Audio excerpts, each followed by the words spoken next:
Testing 1, 2, 3. Testing. There we go. I think that's good. Hopefully we're getting good audio on both sides. Hey Kelly. Hey Rico. Hey Own the Monkeys.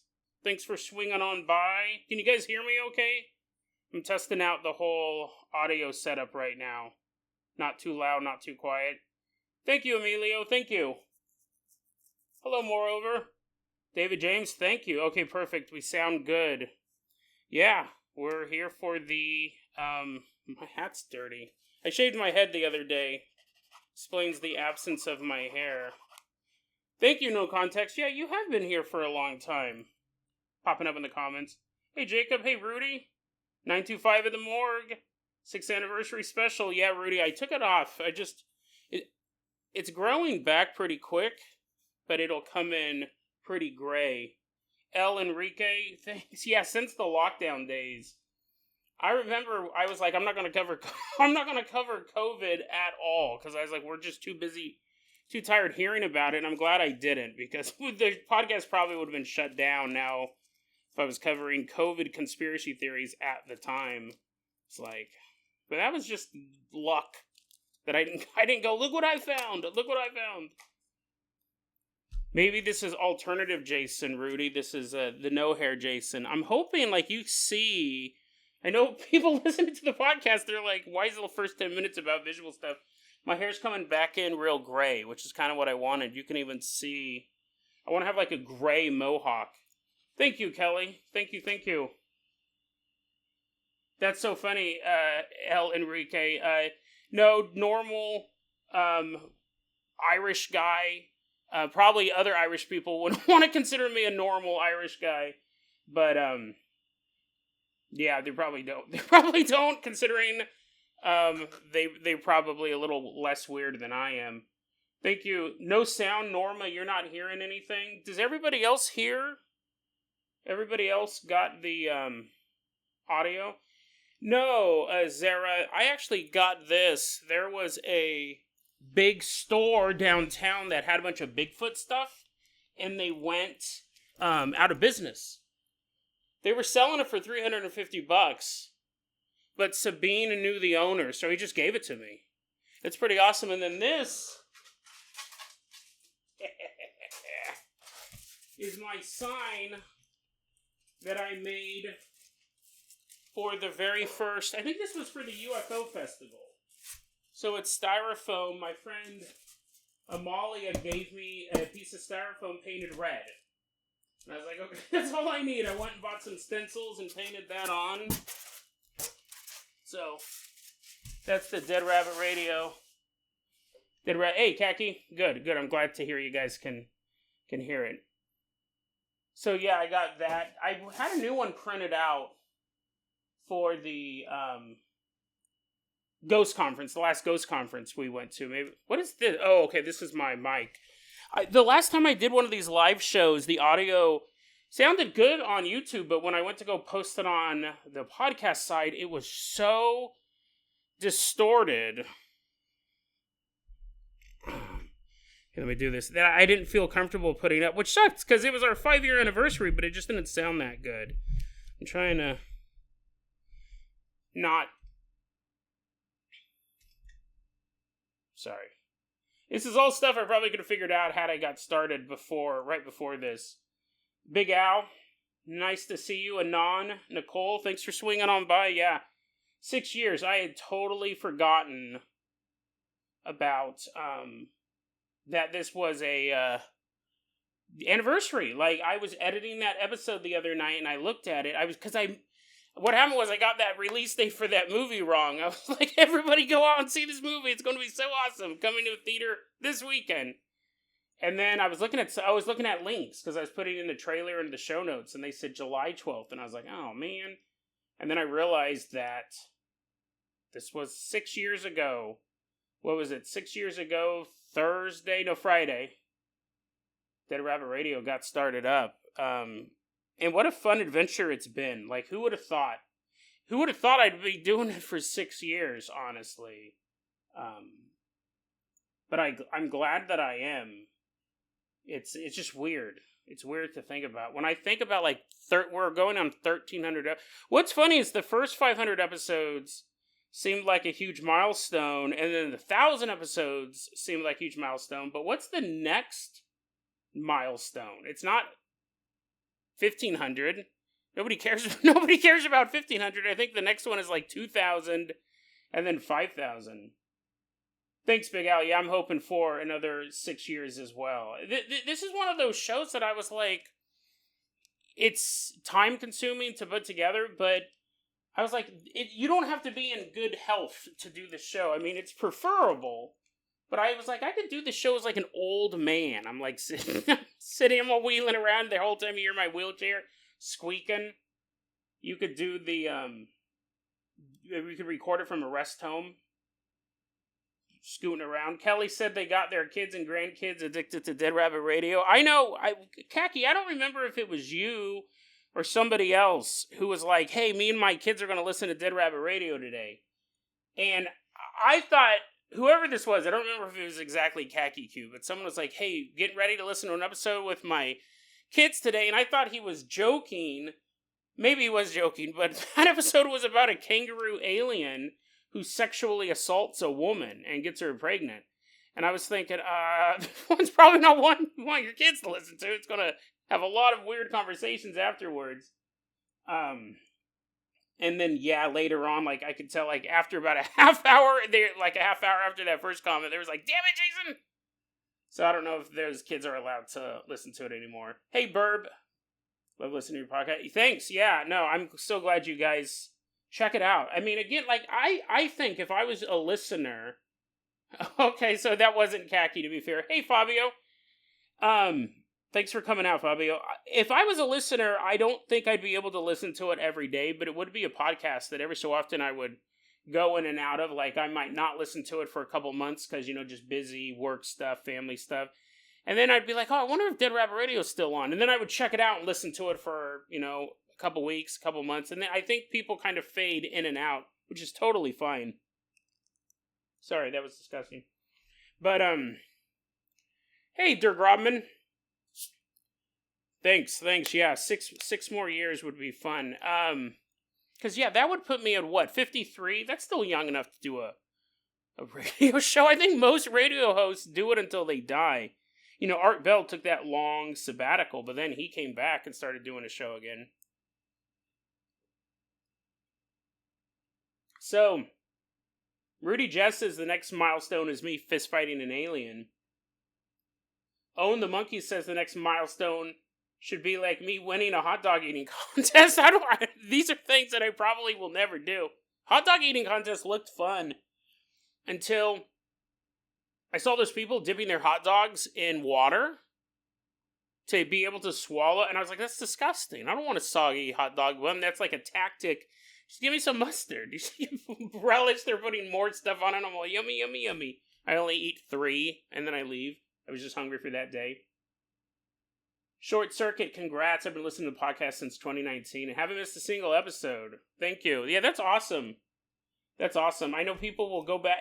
Again, like, if I wasn't making this show, if I stumbled across it, I think it would be a show that I would, like, go back and check episodes and stuff like that. And then David James says... watches it nightly, miss it when you're on breaks. Nightly walks don't feel right. Yeah, the breaks is something that I'm still trying to figure out. Like, if you guys, maybe you've noticed on breaks, I stopped doing Retro Rabbits. I stopped doing reruns because I didn't want to clutter up the feed. I know a lot of people like the reruns because they may be an episode they've never heard before. But I don't want it to just be this constant... Plus, also, when I'm on a break, I try not to do anything Dead Rabbit Radio related. I'm not, like, reading the news. There are huge war breaks out. I was like, oh, what? I try to not do anything Dead Rabbit Radio related so I can be fully rested for it. Old Hybrid. Been listening since 2018. Yeah, that's when we started off. It was June 12th. No, June... Wait, what was it? Now I don't remember. It's just the other day. June 13th, 2018 is when I recorded the episodes. I think they got uploaded on the 14th, 2018. And, you know, again, I always remember what my dad told me. If you have a goal, do it, because that time's going to pass no matter what. Had I just kept putting off starting Dead Rabbit Radio, it would have gone by, those 6 years would have passed anyways, but I would have just been like, not doing it, not having fun, not reading all of these stories. Khaki Cube says when they're listening at work, it's always a story that they would be embarrassed to share with people, like the animal fetish gorilla gimp suit story. I don't remember the. I mean, here's the thing. I'll say I don't remember that one. What I really mean to say is it could be multiple ones. It could be so many weird ones. I think the weirdest one would be the one. This one pops in my head every once in a while because I'm starting to think. I think I mentioned it on the episode about the guy who, the pervert who loved smelling dog farts or something like that. He loves smelling disgusting smells, and they take him to a laboratory and they're making him smell the stuff, and he's like, no, and he's freaking out, and I covered it on the show. I was like, what a weirdo. What a weirdo. But I think I said on that episode, I go, it's possible we're playing into this guy's sick fetish. Well, a couple months later, I go, I wonder what that sicko's up to. I wonder what he's up to. So I went back to his profile on Reddit, and he was posting more stories about stinks, about stinky things. I'm trying to stay away from I was like, okay, yeah, he just has a fetish for smelly stuff. I think that was it. That he was attracted, he was a pervert, and the doctors are trying to get him to not be a pervert, so they made him smell gross stuff to not be a pervert. Yeah, and then that's just his thing. He loves smelling. Apparently he's been kicked out of subreddits for that. Rudy Jazz says they always listen to it at work. Rico and Acapulco, thank you so much for the donation. Congrats, and thank you. Here's another 6 years. Yeah, that'd be awesome. That'd be really cool. And I'd like to do more. My thing is I'd love to do more traveling and more live shows. I think it would be great getting out there. Rudy Jazz listens to it at work. Kelly Adams, when I'm on vacation, they go all the way back to the beginning to get the Dead Rabbit Radio fix, which is awesome. It's funny, people listen to that first episode. For my first maybe 500 episodes, that was my most downloaded episode. Maybe first 200, but people would always go, and I'm like, that episode sucks. That episode is not indicative of the quality of the show, trust me. But I still think it's funny. I'll check out that episode every once in a while. Nick J, thank you so much for wishing me a happy anniversary. And then we got to go back here. Where did I see this comment? Oh, El Enrique Sanchez is smoking. I don't know if you can talk about weed on YouTube, actually. I mean, I talk about all sorts of other stuff, weird perverts, but he's blazing. I imagine that that would be fun to, it's been a long time. I used to smoke back in my 20s, but I imagine that would be fun to like smoke and listen to a podcast. I've always wondered what it would be like to be high and see a live stage play. Right? You're freaking out. You're like, oh no, I'm here. Oh no, I'm one of the three musketeers. I didn't practice. You're running around with the sword, taking the props, running around. Yeah, Nick J, thank you so much. Khaki Cube. Oh, do animals have fetishes? Yes. That was, I do remember that. I remember that. Okay, now I remember. That's what Khaki Cube was talking about, the embarrassing episode. That was the thing. Would an animal have a foot fetish or a paw fetish in their case? Or do animals just have sex to procreate? Or is there like a baboon out there, or a gorilla, I guess was in my original example, who wanted to be dressed in a gimp suit? Walk around in it's all killing a cow and curing the skin and making leather. It has like a little zipper, a little gorilla gimp suit. Do they? That's a super interesting question. You guys research that. I don't want to type it into Google. You guys research that. Hey, Drunk Bob, thanks for swinging on by. Kelly Adams, yeah, what kind of trauma do you have to go to for stink to be exciting?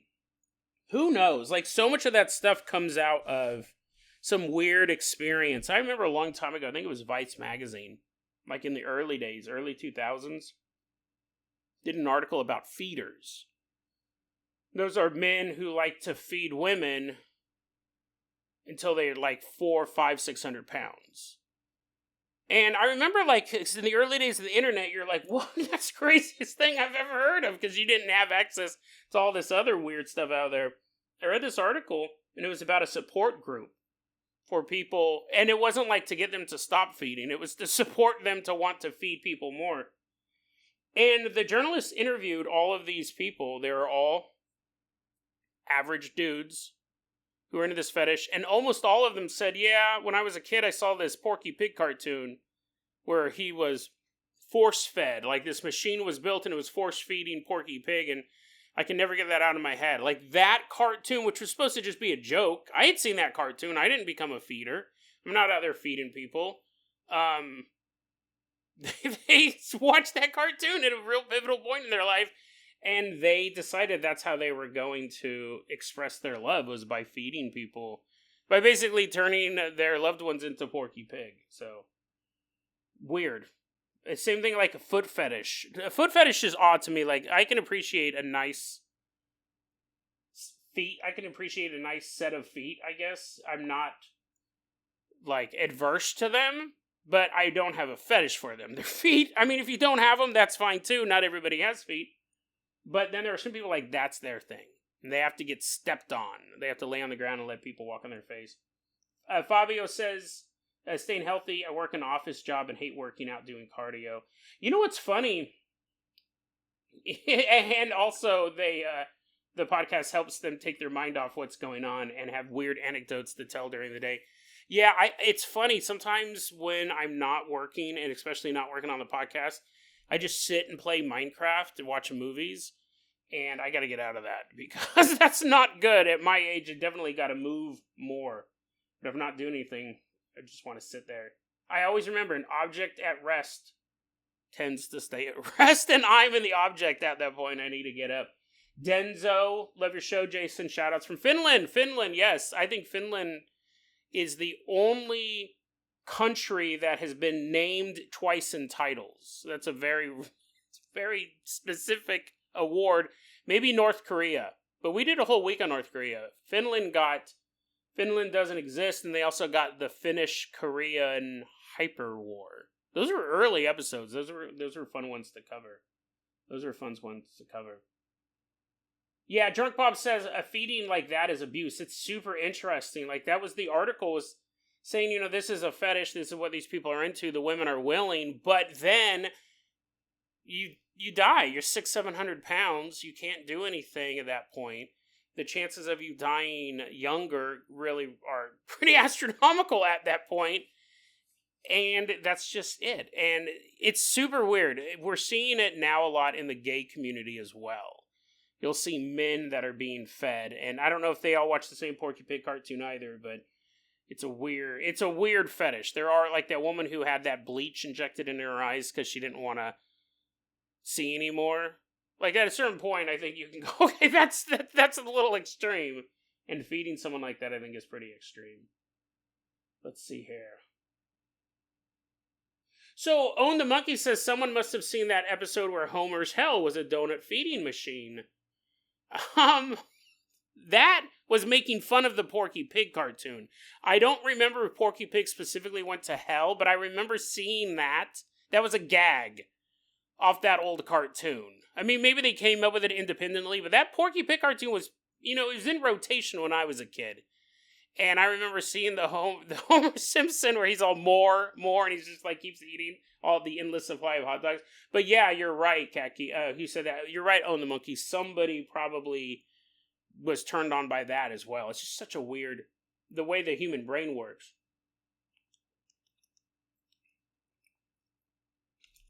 Yeah, Denzo says, can appreciate a fine woman even without the feet. Some people, it's all about the feet, right? That's generally foot fetish or serial killer who collects feet. They just have that thing. And, sometimes you can compare it to someone having a attraction to blondes. Like, they only date blondes. People have said technically that's a fetish because it's directing your sexual choices. It's directing your dating choices when it's really just a coloration thing. The question is, what's a preference?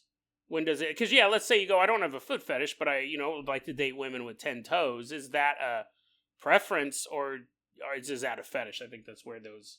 You try to figure out where those lines are. Rudy Jazz asks, has there ever been an episode in Switzerland? I think there's been a couple. Wasn't Switzerland the one... Well, that might have been Finland, actually. where the alien crashes near the logging camp, and he's all, internally, I've been destroyed.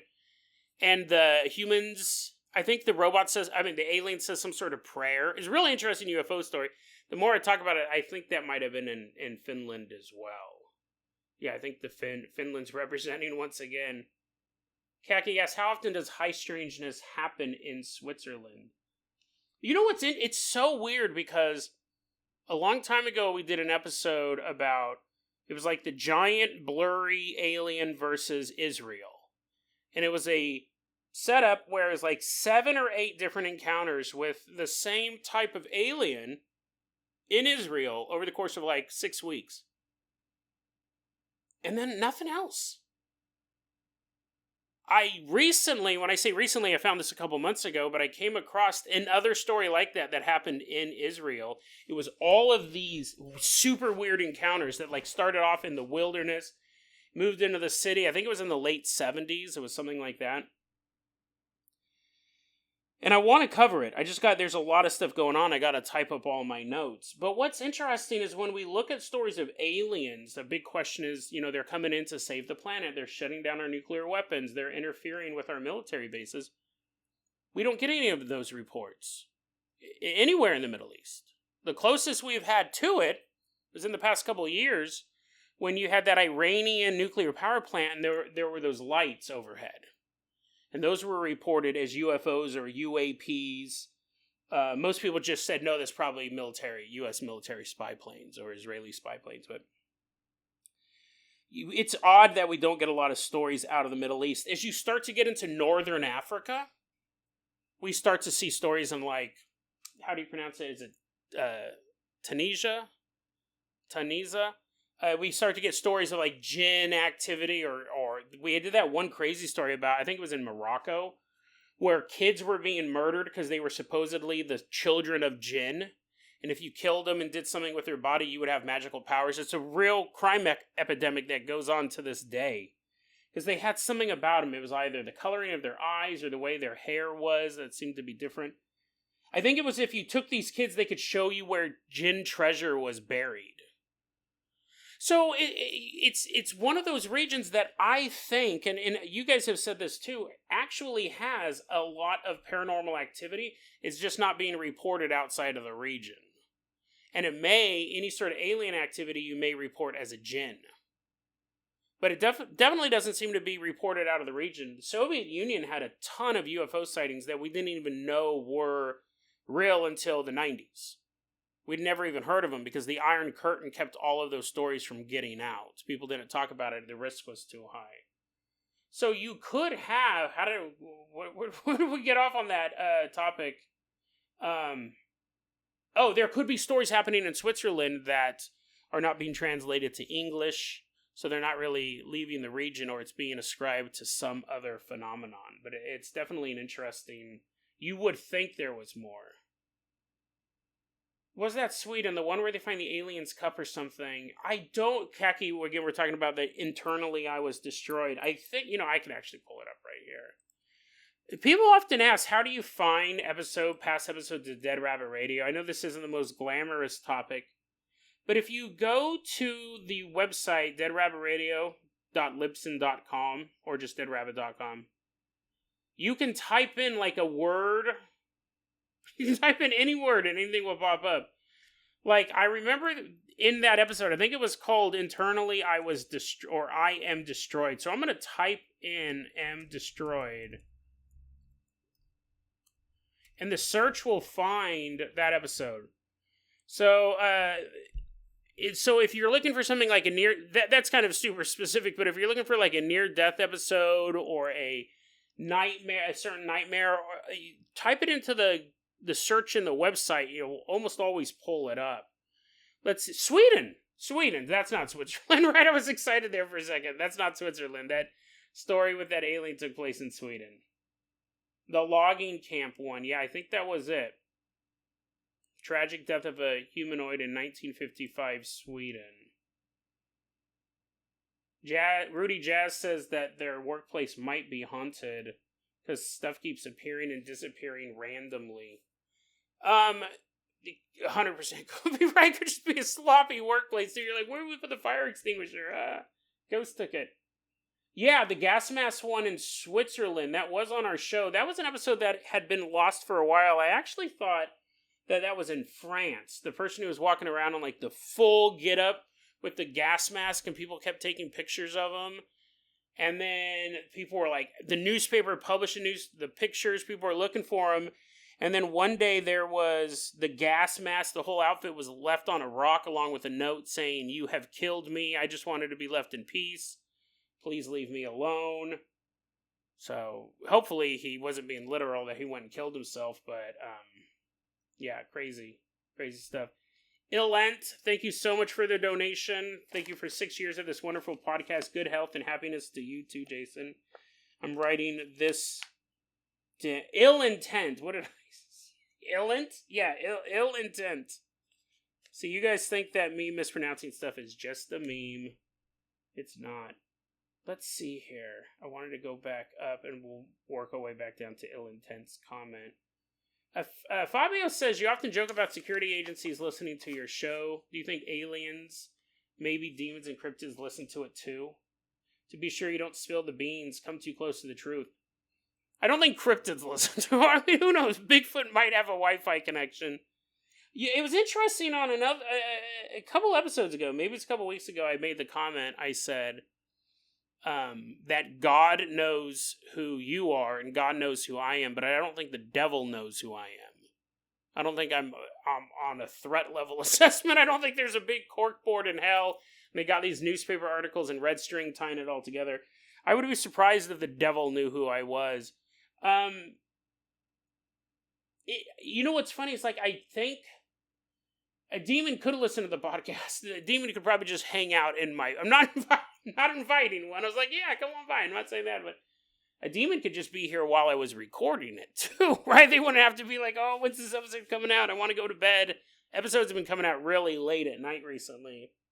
See, for me, the deadline of the show is 7 a.m. Eastern Standard Time, Monday through Friday. That's the hard, fast deadline. So you can listen to it as you're getting to work, right? Usually episodes come out 7 p.m. the day before. Like the night before. So it looks like the show's Sunday through Thursday, but really I'm just releasing them early. It's supposed to be Monday through Friday. I'm sure all these episodes get uploaded into Carnivore. That's the United States big... they might have a different one by now. Carnivore was back in the 90s, but it just basically consumed all of our phone calls and sorted it away. That was under the Clinton administration, and it's not a conspiracy theory. It's real. I could see this podcast every single minute is in some sort of government computer. And what's more interesting than that is they're getting the unedited episodes because they're taking them right from my computer. All of this cloud computing, what is this now? Windows 11 takes a snapshot of your screen every 5 seconds or something like that.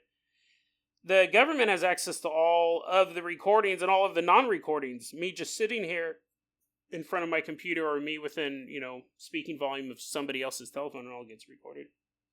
I think because I advertise on the X board, I think if anything has put me on any sort of, hey, let's check out this podcast type of thing, is the fact that I advertise on the X board.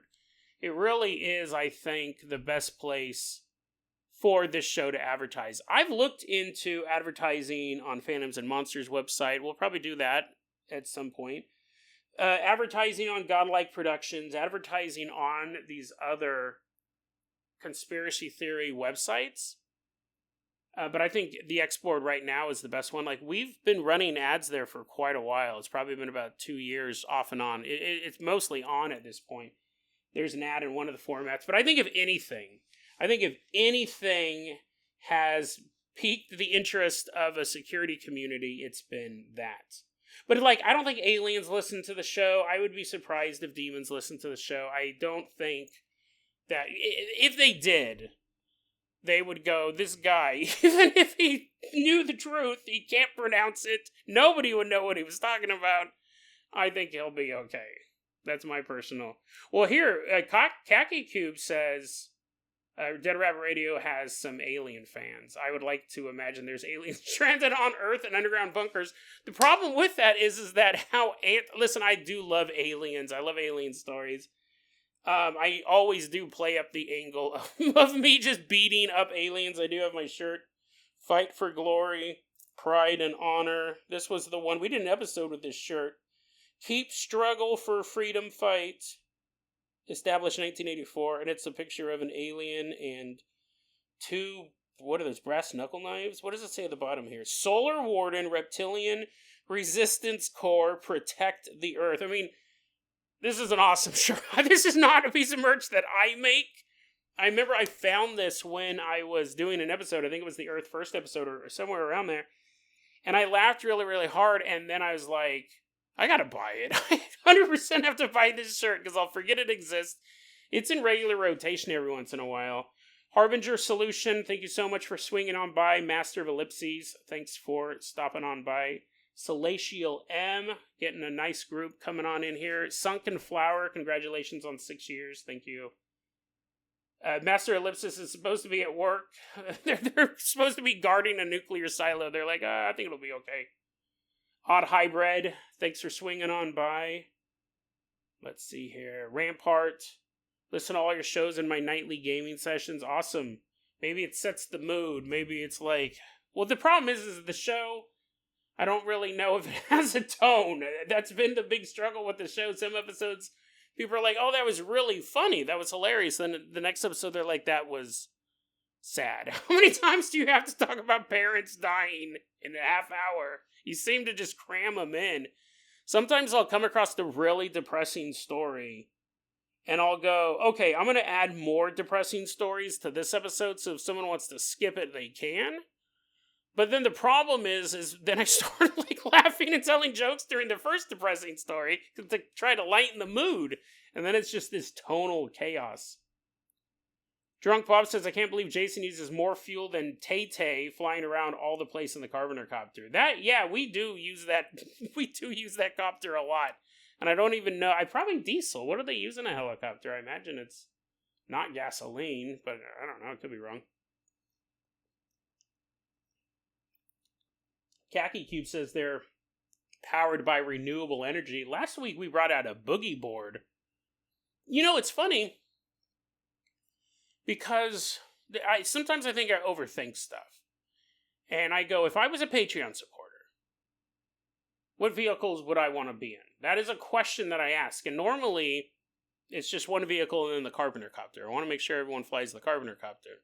I don't know why I think that's just like a part of the show, the Carpenter copter. I don't know why that became the mainstay. But sometimes I'm like, hey, we're going to hop in the Dead Rabbit dirigible, and I can imagine the Patreon for that episode being like, oh man, I wanted to ride the Jason Jalopy, or I wanted to do if somebody said, I did get a comment once, someone said, can I ride the train? I forgot who it was, but somebody said, can I be the pilot of a specific vehicle? And I was like, yeah, totally. It's like, there's no rhyme or reason to any of this. But outside of that, like when I get a new Patreon, I look at how disgusting or disturbing a particular episode is. I probably won't put a new Patreon there. Because they might have just listened to a few episodes and they haven't stumbled across the animal stink episode yet or the gorilla gimp suit. So sometimes when I have a new Patreon, sometimes they will say, like I have a guy who joined the Patreon before I went to break, and specified, they didn't say I had to do this, but they requested, could you put me in an episode with Reptilians? And that was Comrade Dragon said, can you put me in an episode with Reptilians? And I was like, yeah, sure. We haven't covered one since. Not out of, because I was like, oh, I'll show you for making a request. I just find what I find, and then we haven't come across one, so that kind of sucks. Comrade Dragon's probably going to cancel the Patreon before they even get mentioned. Rudy, thank you so much for the donation.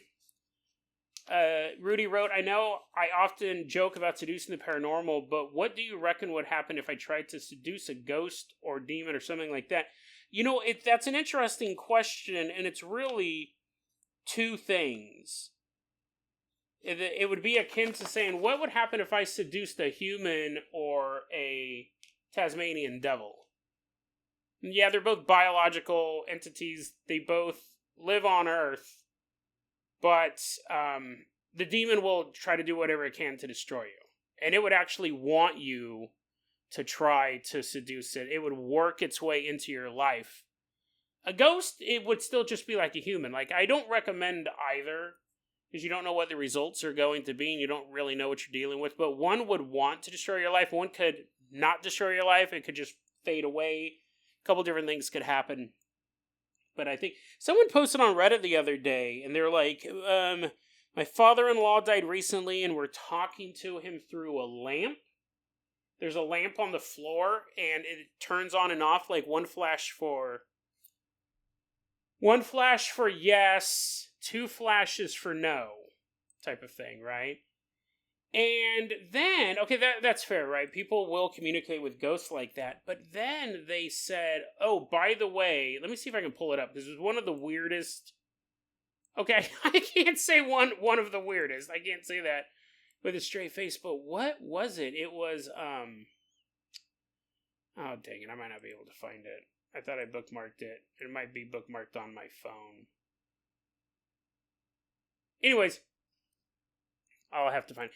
They said, now my father-in-law can visit any place on Earth at will, knows the future, can communicate with other ghosts, knows everything. I was like, that's a demon. You're describing a demon. Ghosts, as we know them, cannot teleport to anywhere on Earth at any given time. In fact, that's pretty much the opposite of what we think of as a ghost. If you're talking about the spirit world, spirits like they're actually passed over, those you can communicate with in any location, like if you're a medium. But if you died in Michigan, and he can tell you what's happening in Taipei at that moment, that's probably not a ghost. That's probably not a ghost. It's most likely something else. Also, knowing the future, that's not something that ghosts generally have access to. There's been stories of ghosts knowing about upcoming family events. The birth of say, you're going to have a girl in 6 months and the baby turns out to be a girl. Or you're going to be with me soon enough, because the ghost is shaking his fist. You'll be with me soon enough. Being able to predict when another family member's about to die, type of thing. But infinite knowledge, no. No, that's not, that's probably not a ghost they're talking to. Harbinger Solution, Jason, I remember when you did the 20 Days to a Better You a long time ago, and I took that pretty seriously, and it helped out a lot in my life and art business. So thank you for that. I really like those. Is it 20 days? I thought it was 90 days. 20 days is a little ambitious. You're like, oh man, you're trying to get everything done. It's funny, I like those 90 days to a better you. I just like to space them out. If it was something that I did every 90 days, then you're like, oh, whatever, I'll do it the next day. I think we do them once a year. I think the problem is a lot of times I do them right before I go on break. So even I'm like, what was I supposed to do? Or it's during Christmas time. I was like, you guys have something you need to do in your life and you want to do it now. People are like, dude, I'm eating turkey. I'm like, surrounded by my family. I have other stuff. So yeah, I think like a summertime one would be good. But it all goes back to that thing my dad said. That time is going to pass no matter what. Those 90 days are going to go by, whether you're working on your art business or not. So might as well make them productive. It's so funny. These glasses now actually hurt my eyes more than they used to. But I'm trying to think what I need to do. My eyes hurt. My eyes don't hurt. They're itchy. I am going to eat these Tums. So I hope you guys like some chalky ASMR. Because I got to eat these Tums. I'm having heartburn. Denzo says, I guess I gotta wait till I'm done eating this, but Denzo says, if you are doing good, devil knows about it, and if you're doing poorly, God tries to cheer you on. I like that saying. That's a nice one. I like that. Sorry. Own the Monkey said the government should donate at least $5 to the podcast if they get that kind of access. Here's a conspiracy theory I have for Never said this before. It's not world-changing, but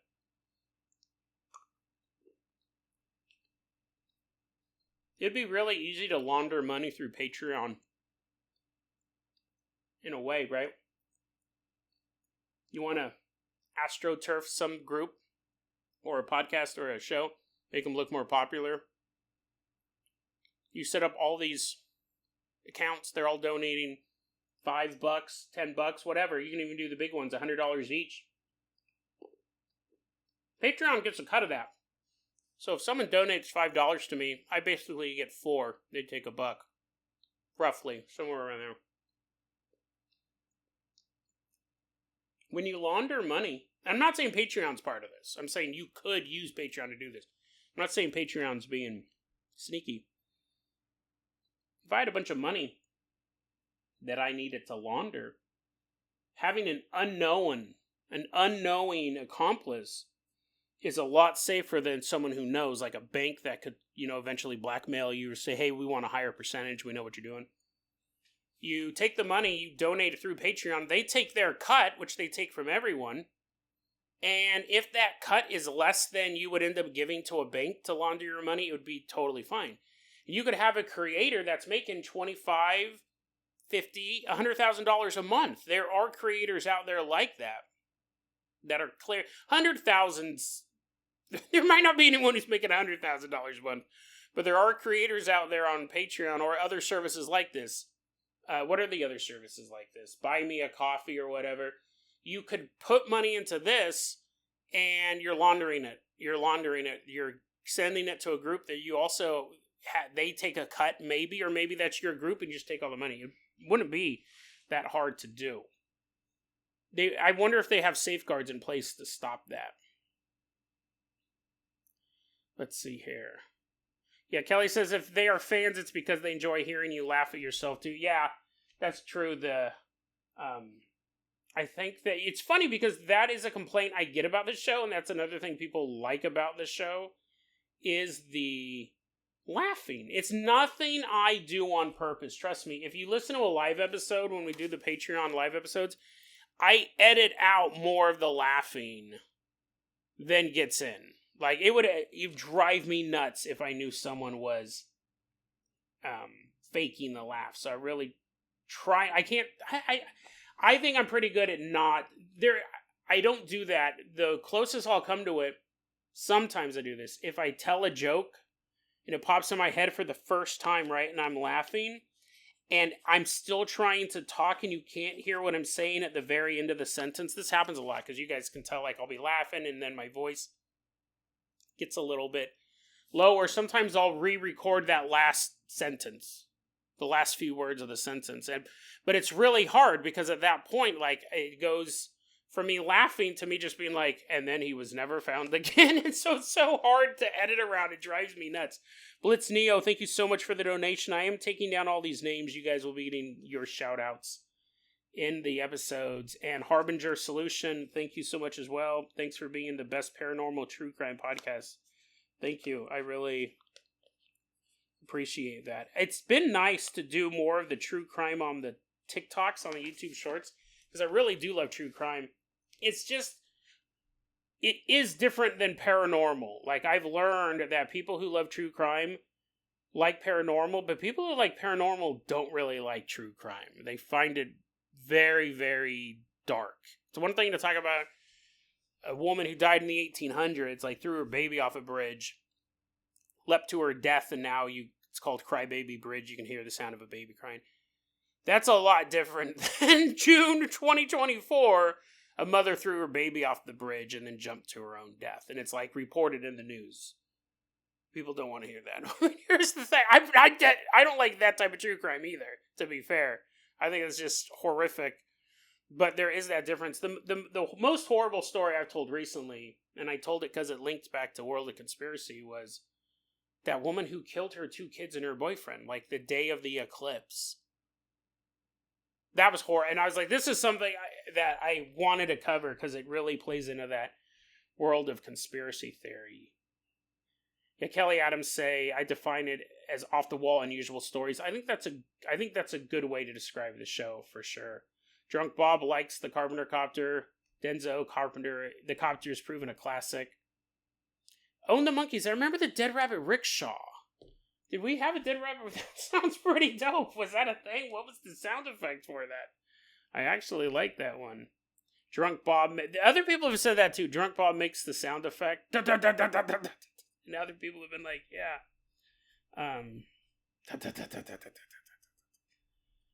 Let's see here. I think... Funny, Kelly. Funny. I think that... Blitz Neo, there's a comment. Hi, I love your show. Just wanted to say thank you for all the great work you do. Thank you for listening. I think that... what was I going to say? Talking about... what I think's fun is seeing how the show evolved. Because again, so much of this stuff is not planned. When I've been finding early episodes to work on that radio thing with, and they're still working on that. We're still getting it. It's up in the air, right? When you're working with someone else, it could take off, it could not. But I would listen to an episode like episode 300, and there's no Patreon shoutouts. There's no one piloting the vehicles. And I go, oh, wow, I thought I started doing that really early on. I just say, hey, everyone, let's get on the Carpenter copter. Hey, everyone, get on the boat. So it's that stuff that kind of pops up. Like, I don't even remember I think the vehicles, I think Jason Jalopy showed up first. And the Carpenter copter was around at least by episode 50, because I made a big deal out of it in that vampire sex cult of Guatemala. No. The vampire sex cult of Yerba Buena. If anyone ever wants to say, when did Dead Rabbit Radio peak? Me personally, that was the story where I go, I'll never have anything as good as this. And this was, I think that was episode like 60. Because it was a single story. It was one of the weirdest stories I'd ever come across. And even now, that is one of the weirdest stories. And I'm surprised it doesn't gain more traction. Not the podcast get more traction, but just that story. They should make a movie. Make a Netflix movie about that. Sexy Sasquatch. Rudy Jazz is bringing up Sexy Sasquatch. That was the one time we did that episode live, and I couldn't figure out how to end the episode. And I was sitting in the haunted closet. Rudy Jazz was there. There's a couple other people there. And it's like, it's live, right? You guys get to hear the edited episode for free. And you're not missing much. To be fair, you're not missing much. It's me editing out burps and coughs and bad jokes. But, we were sitting there, and I was in the haunted closet, and it was so hot. And I could not figure out how to end the episode, and I would go, so the next time you're walking through the woods, and I trail off, and I'd be like, and then I'd have another go, and sometimes they'd be like 2 minutes long, and then I'd be like, that doesn't work, and I'd stop. And it went on for probably like 20 minutes. Not the episode itself, the ending. I could not figure out how to end it, so I told them, guys, I'm not going to be able to end it right now, but I'll figure out something, because this episode's due in like 6 hours. And I remember, I think it was Rudy who said, when the episode did come out, they're like, I had no idea what it was going to be. And it was Sexy Sasquatch. It came out and did a parody of the Roy Orbison song, Pretty Woman. Which, to his credit, or whoever owns that music, they never gave me a copyright strike. I mean, I knew. It's like, oh, this could just get deleted. Sexy Sasquatch walking down the street. I don't remember that. I just remember it was to that tune. Should pull it up, play that again. Yeah. Sexy Sasquatch. That was a fun one. David James swinging on by. Let's see here. Nick J. Oh, yeah, Nick J. Congrats on 6 years. Big things coming. That's Nick and Helena. I need to get just like a little button that will tell me people's names. Or, can just remember them. I'll put you guys down here. Thank you so much. Congrats on 6 years, Jason. Big things coming. The Bustins. I'm going to be back out traveling around soon. I was going to say something about that, though. The Bustins. Oh! So, talk about people make fun of me. Someone told me that I mispronounced dirigible. They had no idea what I was talking about. Whenever I was said, let's climb on board the Dead Rabbit Dirigible, no one told me that I've been mispronouncing it for 1,000 episodes. And someone goes, one day you mentioned it, you said you called it a big, beautiful blimp. And that's when they said, oh, he means a dirigible. So I've been wondering if I'm pronouncing these words correctly. Because Sabine always makes fun of me. She says it's not goblin. It's goblin. It's just one goblin. And then what's the other one? Necklace. She goes, it's not necklace. It's necklace. But whatever. I think she's wrong.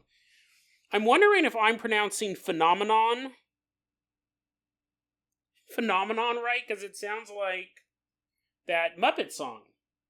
And I'm wondering entity. The entity walked through the door. I'm wondering if I'm getting that one right as well. So I will patiently wait for your comments to come through. Hey Maria, thanks for swinging on by. Really appreciate it. Spirit Chaser, thanks for coming on by as well. Really appreciate. About to sleep but looking good. Love your mysterious vids. Not a super chat, by the way. That's totally fine. No big deal. Carol Williamson, thank you for swinging on by. Really, really appreciate it. Really appreciate that story that was sent in the other day as well. Really, really appreciate it. Yes, Spirit Chaser, I did shave my head. I guess people who just coming in, they're like, what? Didn't expect that. Let's see here. Yeah, and Carol says there's some buffering. I don't know how much of that's on your side. It might be on my side. I do have a Dead Rabbit Radio business card. That's what Fabio was asking. I have to send out a bunch of stuff soon. And I'll include... Where's my... Here, I'm going to go get my business card, and I'm going to get some eye drops. Because my eyeballs hurt. Ow! That was me tripping. Let's see.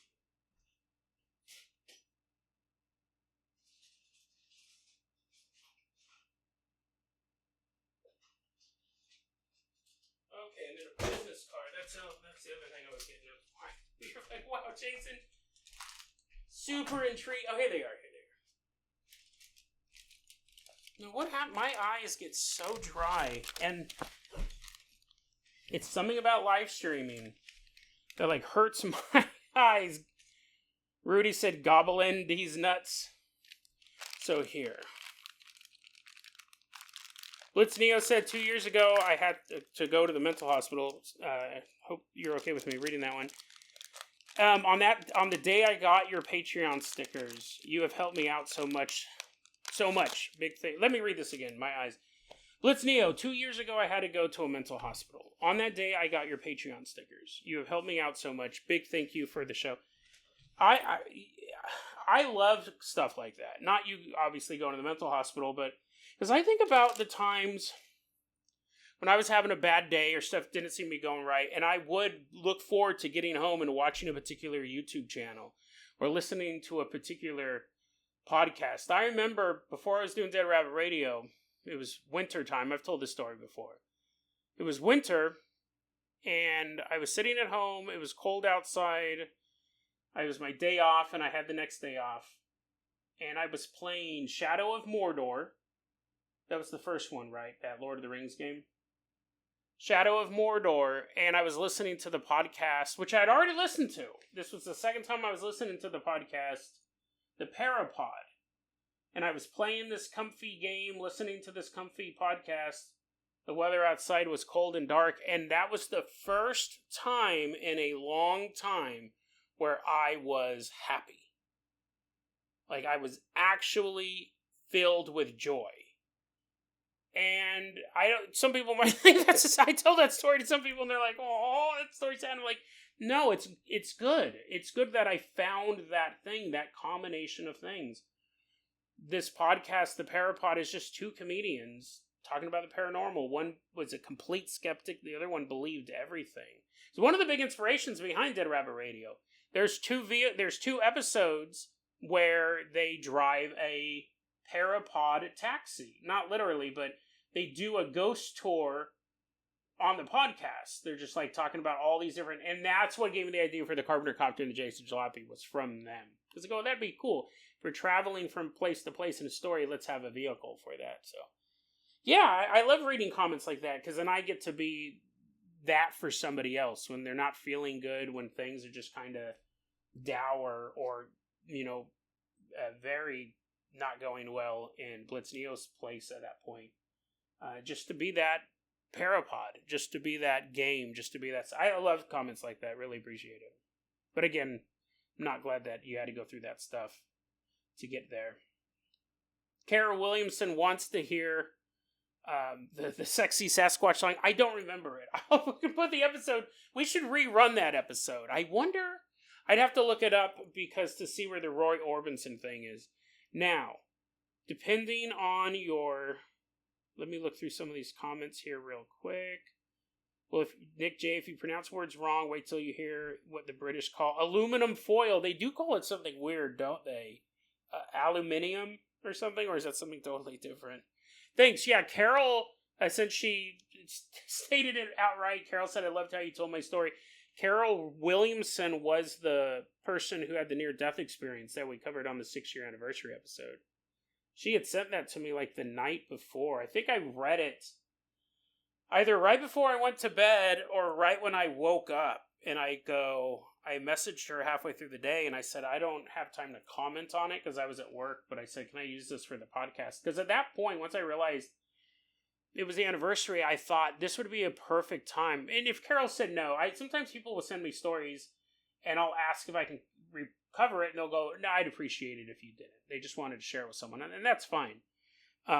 So I knew it was possible that she'd say no, but I thought that would be a great way for for the 6-year anniversary to do a listener story, to do a story from one of you guys, to show that community. And it was an awesome near-death experience story. I'm actually thinking about going back and trying to find near-death experience stories where religion plays a significant part, where the person says, hey, I want you in heaven, but you got to go back to church. Not live a better life, but specific, because I don't know if those exist, and that's what I really loved about Carol's story. It really brought that to the forefront. Khaki Cube said, I only correct Jason's pronunciation when it comes to Midwestern towns. To be fair, Eau Claire is spelt, I guess it's French, I guess it's like Eau Claire. And to also be fair, when I was told, after being alive for 47 years, that it is not called Illinois, but Illinois, I have not made that mistake since. So, if you guys are sensitive to a man putting eye drops in his eye, this is that part. Oh. So I have such dry eyes that sometimes you don't realize how dry it is until you put the drops in one eye, and then the other eye feels like sandpaper because you just get so used to the... it's like, really... come on. I didn't get it in good... No, there you go. So this is preservative-free eye drops. You can put in as many as you... Jason, are you going to have your eyes shut for the rest of the live stream? My eyes are shut. There's water streaming down my face. These are preservative free because I have to put them in so often. Regular eye drops you can only put in like 2 or 3 times a day. Where's my drink? Here it is. I wonder if I can do a live... I was like, can I do a live stream with my eyes closed? I have to read comments. That was like the big part of it.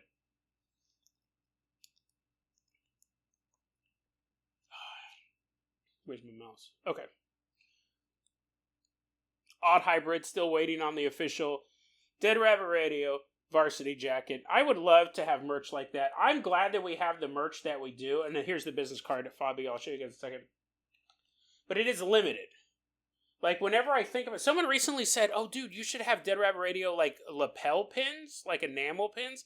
And I actually went and I was pricing them, but the thing is like, I have a hard enough... Kelly needs a sticker. I know Kelly sent me their address over a while ago. I thought I went to go mail them. I don't have any stamps. I know that I bought stamps, but... Oh, hey, Joe. My eyes were closed. I didn't see Joe's donation. Joe Logan.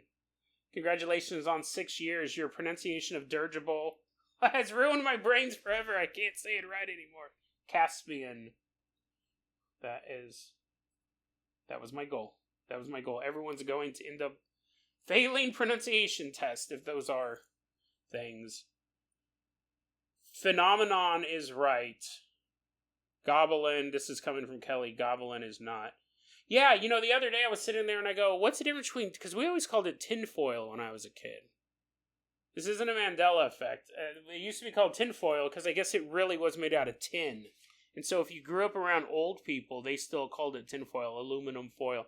Here, I'm going to pull up... I've been just looking at the notes. Let me pull up my live stream again.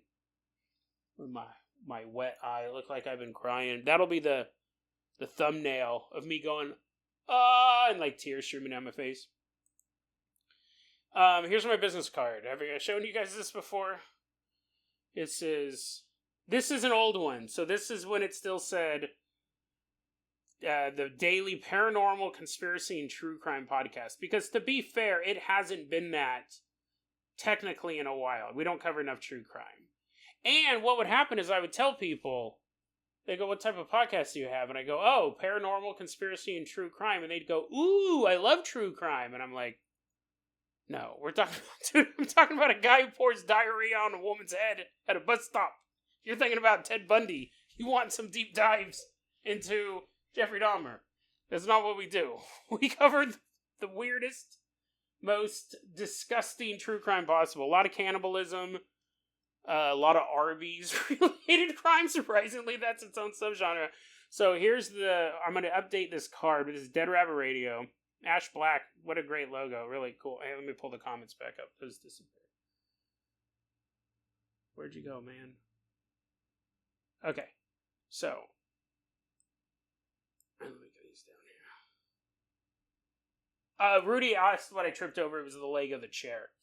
YouTube, thank you so much for your donation. Really, really appreciate all this. Thanks, Jason, for the awesome show. Keep up the great work. I didn't even know the anniversary live was today. Glad I caught it in time. That 100% was my fault. What's funny is normally, I was thinking about this, I don't normally post it on Twitter, post it on Patreon, I posted it. But this time I go, no, this is such last minute that I used all my socials. Because I was like, normally, I'll say a couple weeks, or at least the week before, because I know not everyone listens to every episode. I kind of have to say it a couple times. But this one I was like, let's put it on Patreon, put it on YouTube, put it, tweeted it, Instagrammed it, all that stuff. Let's see here. Coming down here, talking about Yogi Bear, I see. Hey, boo-boo. The missing 411. It was me. I don't know. People tell me that's a good Yogi Bear. Maybe they're just humoring me. Here's the business card. It's silk. It's like a smooth print. Because here's the funny thing. I've started a lot of businesses in my life. Not all of them. Different levels of success, right? Short term, long term. Mostly short term. I'm good about... I have this affinity for business cards. I'm like that whole Patrick Bateman. And so, when I was designing this card, when I had it designed, Sabine's like, I don't know about that. And I said, listen, I've done a lot of business cards in my life. I know what you need to put on a business card. We'll get to the story has a point.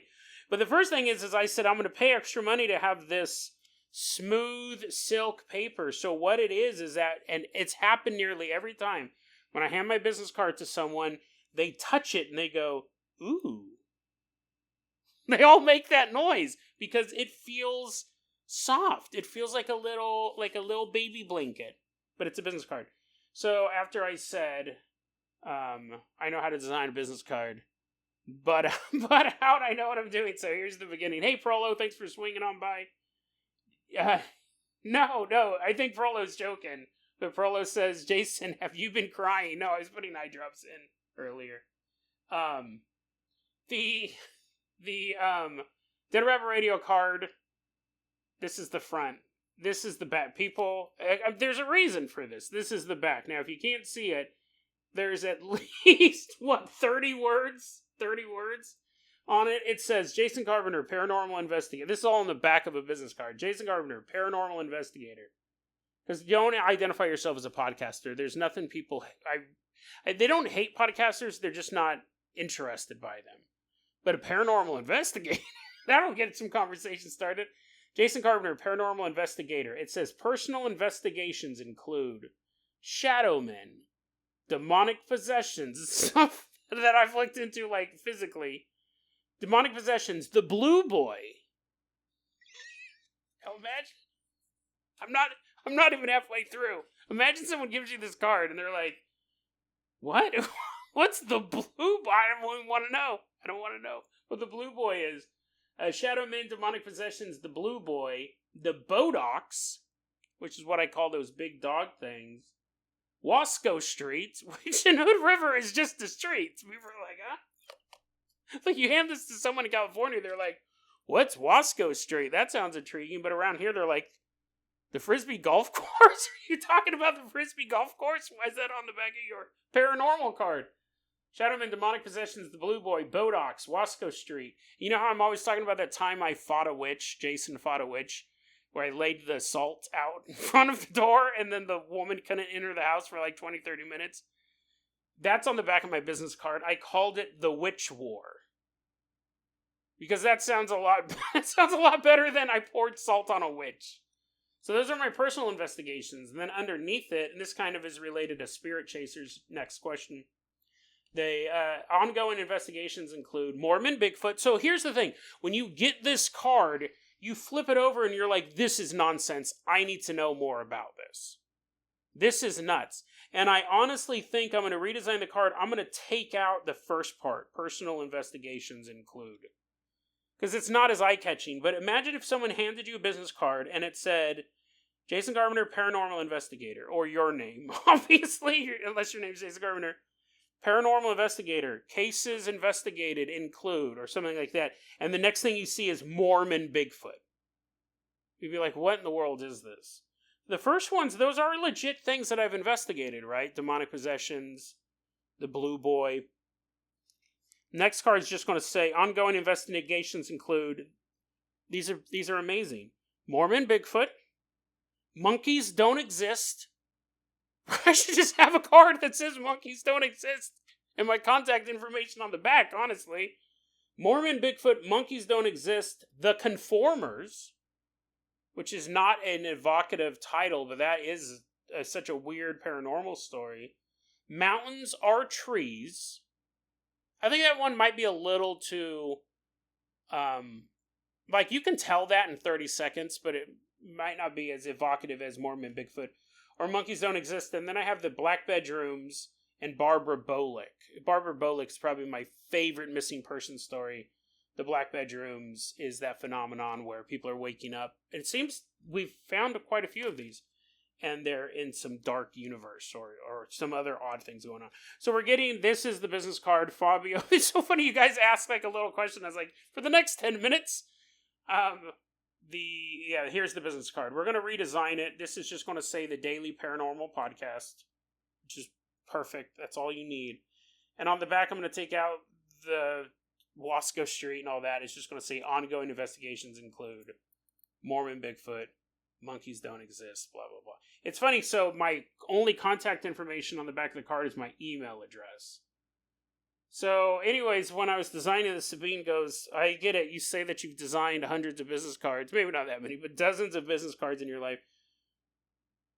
This is not designed well. You have a ton of information on the back. You only have an email address. It's like you're trying to be mysterious, not to be contacted. There's not even like a web address for the podcast, but that's not how people really listen to podcasts. You know, the ad on the export goes to a .com, but generally people go to like their podcast search. And now she goes, you need to get a QR code on the back. That is something that I've never been, I very rarely, if ever, use QR codes, but I guess everyone uses them now. So I'm going to get a Dead Rabbit Radio QR code. I'm going to clean that up a bit, but there's that. And then Spirit Chaser's question was, what's the craziest story you ever heard? You know, that's such a hard one. It can honestly vary from topic to topic, and I would argue from month to month. Just on the back of that card, right? Mormon Bigfoot's absolutely insane. if you step back and think that if this story's true, if the story of Mormon Bigfoot is true, then Cain from Cain and Abel is Bigfoot. If you accept the story as a true scenario, then that is what that implies. So you've completely shaken the idea of what Bigfoot is and why the government would be hiding the appearance of Bigfoot, all that stuff.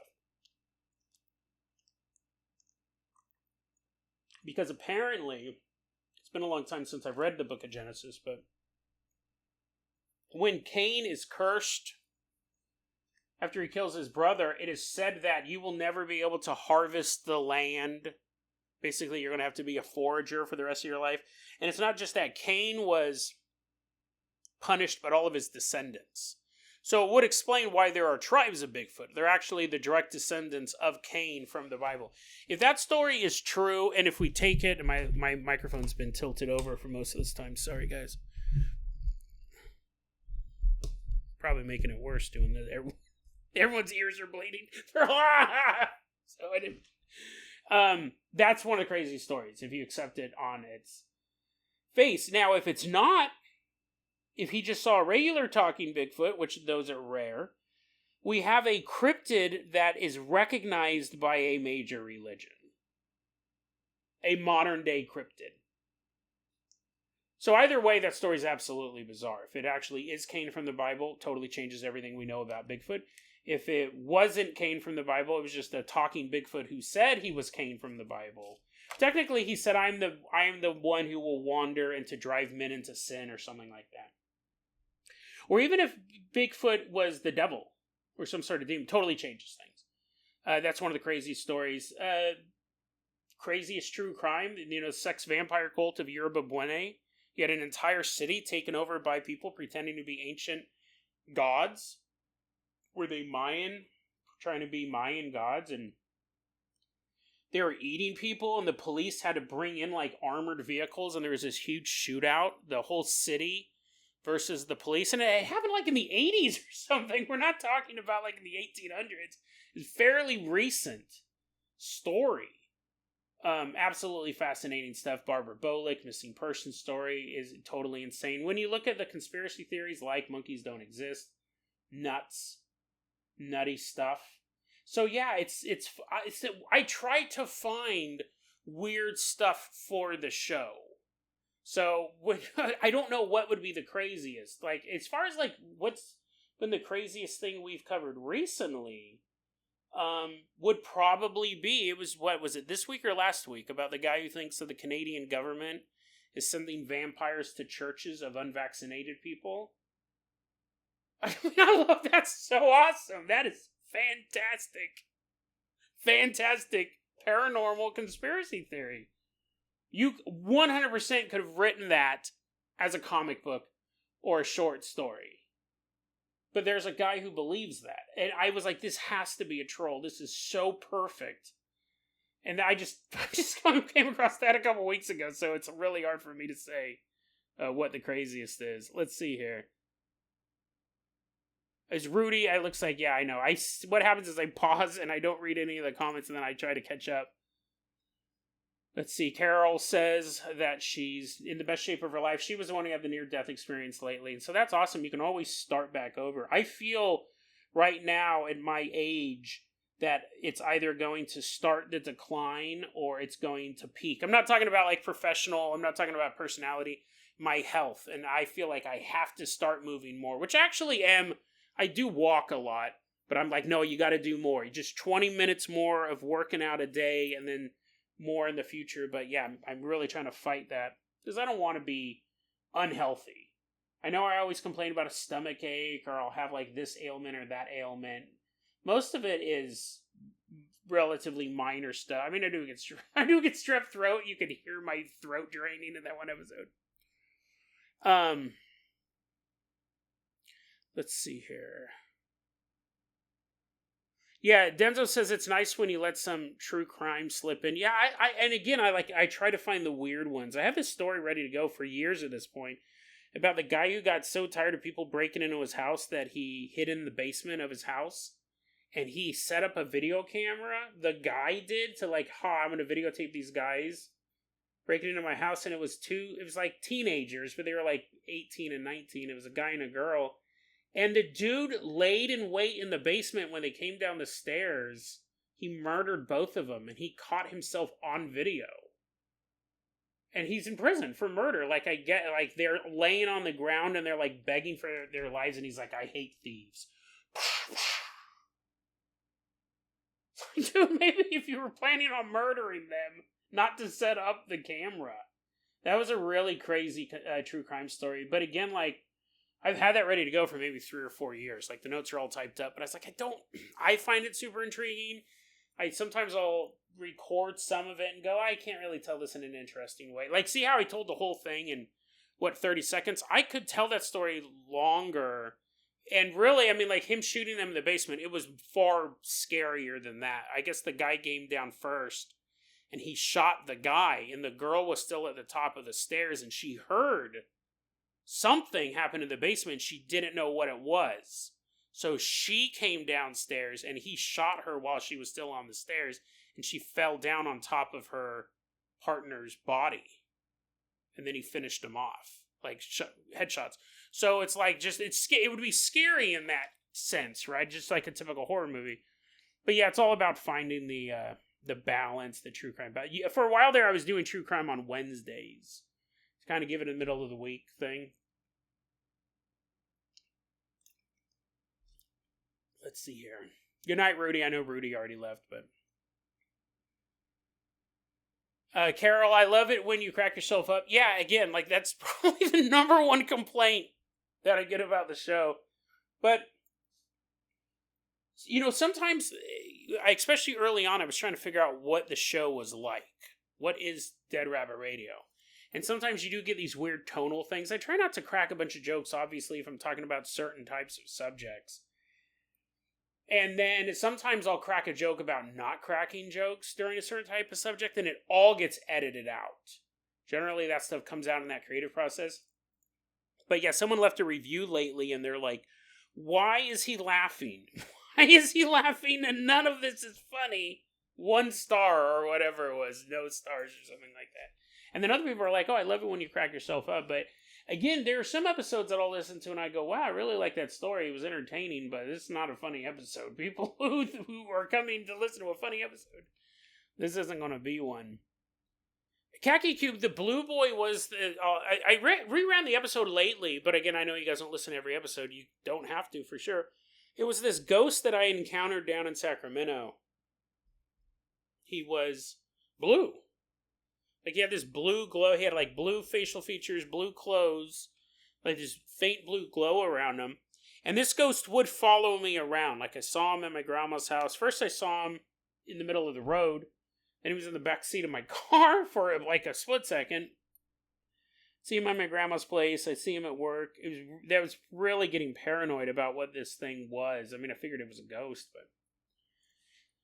I put that episode in the show. We don't do show notes for these, do we? I guess we do. But yeah, I think it was the first anniversary special was the first time I brought up the Blue Boy.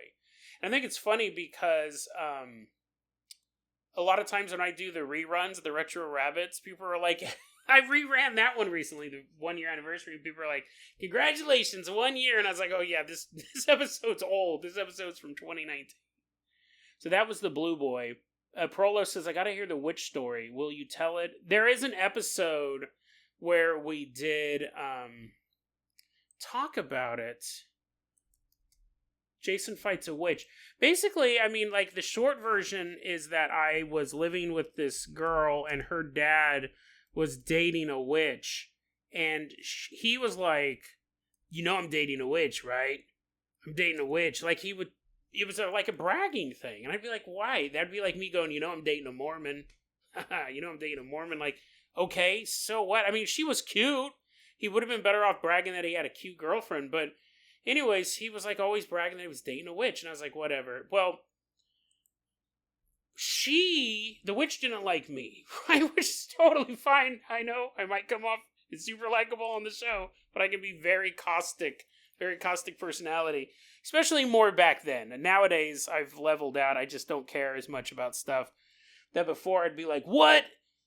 You like Jurassic Park? You like that movie Last Action Hero is way better, and here's why. For the next 20 minutes, I'm going to explain why Jurassic Park sucked. I wasn't that bad when I met the witch, but anyways, she didn't like me. She gave off this real negative energy. I thought she was just really stuck up, witch or not. And my friend didn't like her either.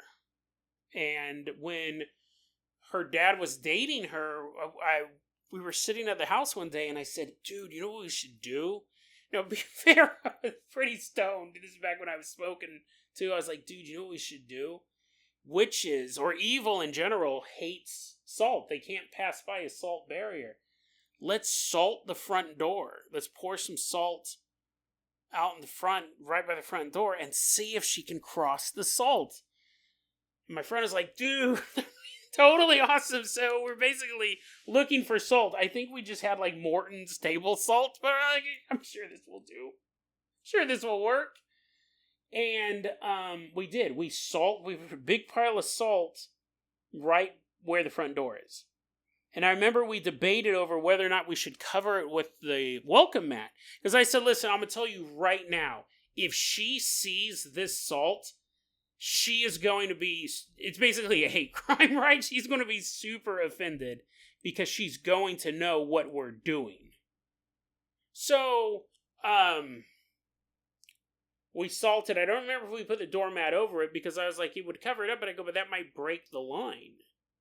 Because technically it's not just a layer of salt. So we're sitting there, and we hear the car pull up with her dad and the witch. They pull up into the front yard, and we're just like, they went out shopping. They were gone for like an hour or two. It's not like they just went around the block. We're like, oh my god, dude, what's going to happen? And we wait. Now it's like 5 minutes maybe they've been sitting in the driveway. We're like, what in the world's going on? What's taking them so long to walk from the driveway into the house? And then eventually the door opens up and her dad comes in. Just her dad. And he's like looking for something you're doing, and we're like, hey, how was your shopping trip to Lowe's or whatever? And he's just like, oh, I just came in to get something like that. And he goes back out. And then another maybe 5 or 10 minutes pass, whatever it is. And I was like, she has not come in yet.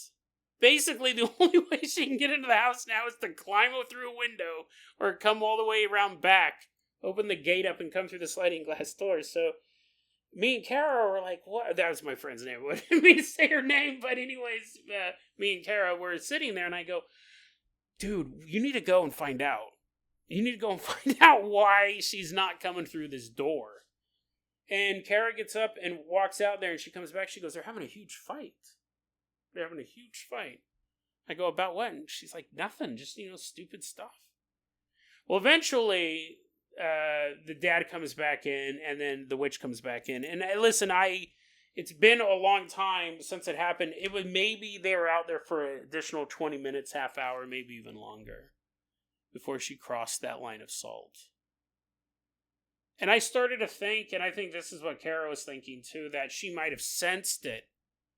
She might have been repelled, and she didn't know what the situation was, so she was acting out in other ways. This witch.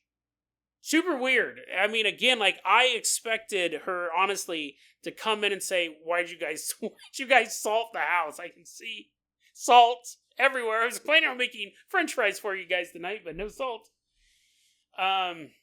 It seemed to have worked in a way. Now, again, it could just be a coincidence. She wasn't a super kind person to be around, at least my experience.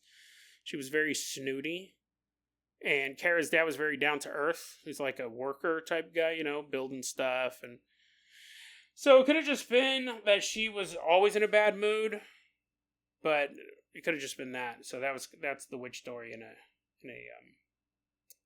nutshell. Angela Brogan, happy to have you here as well, just joining into the live stream. Let's see here. Bix Bungo, thanks for the compliment on the shaved head.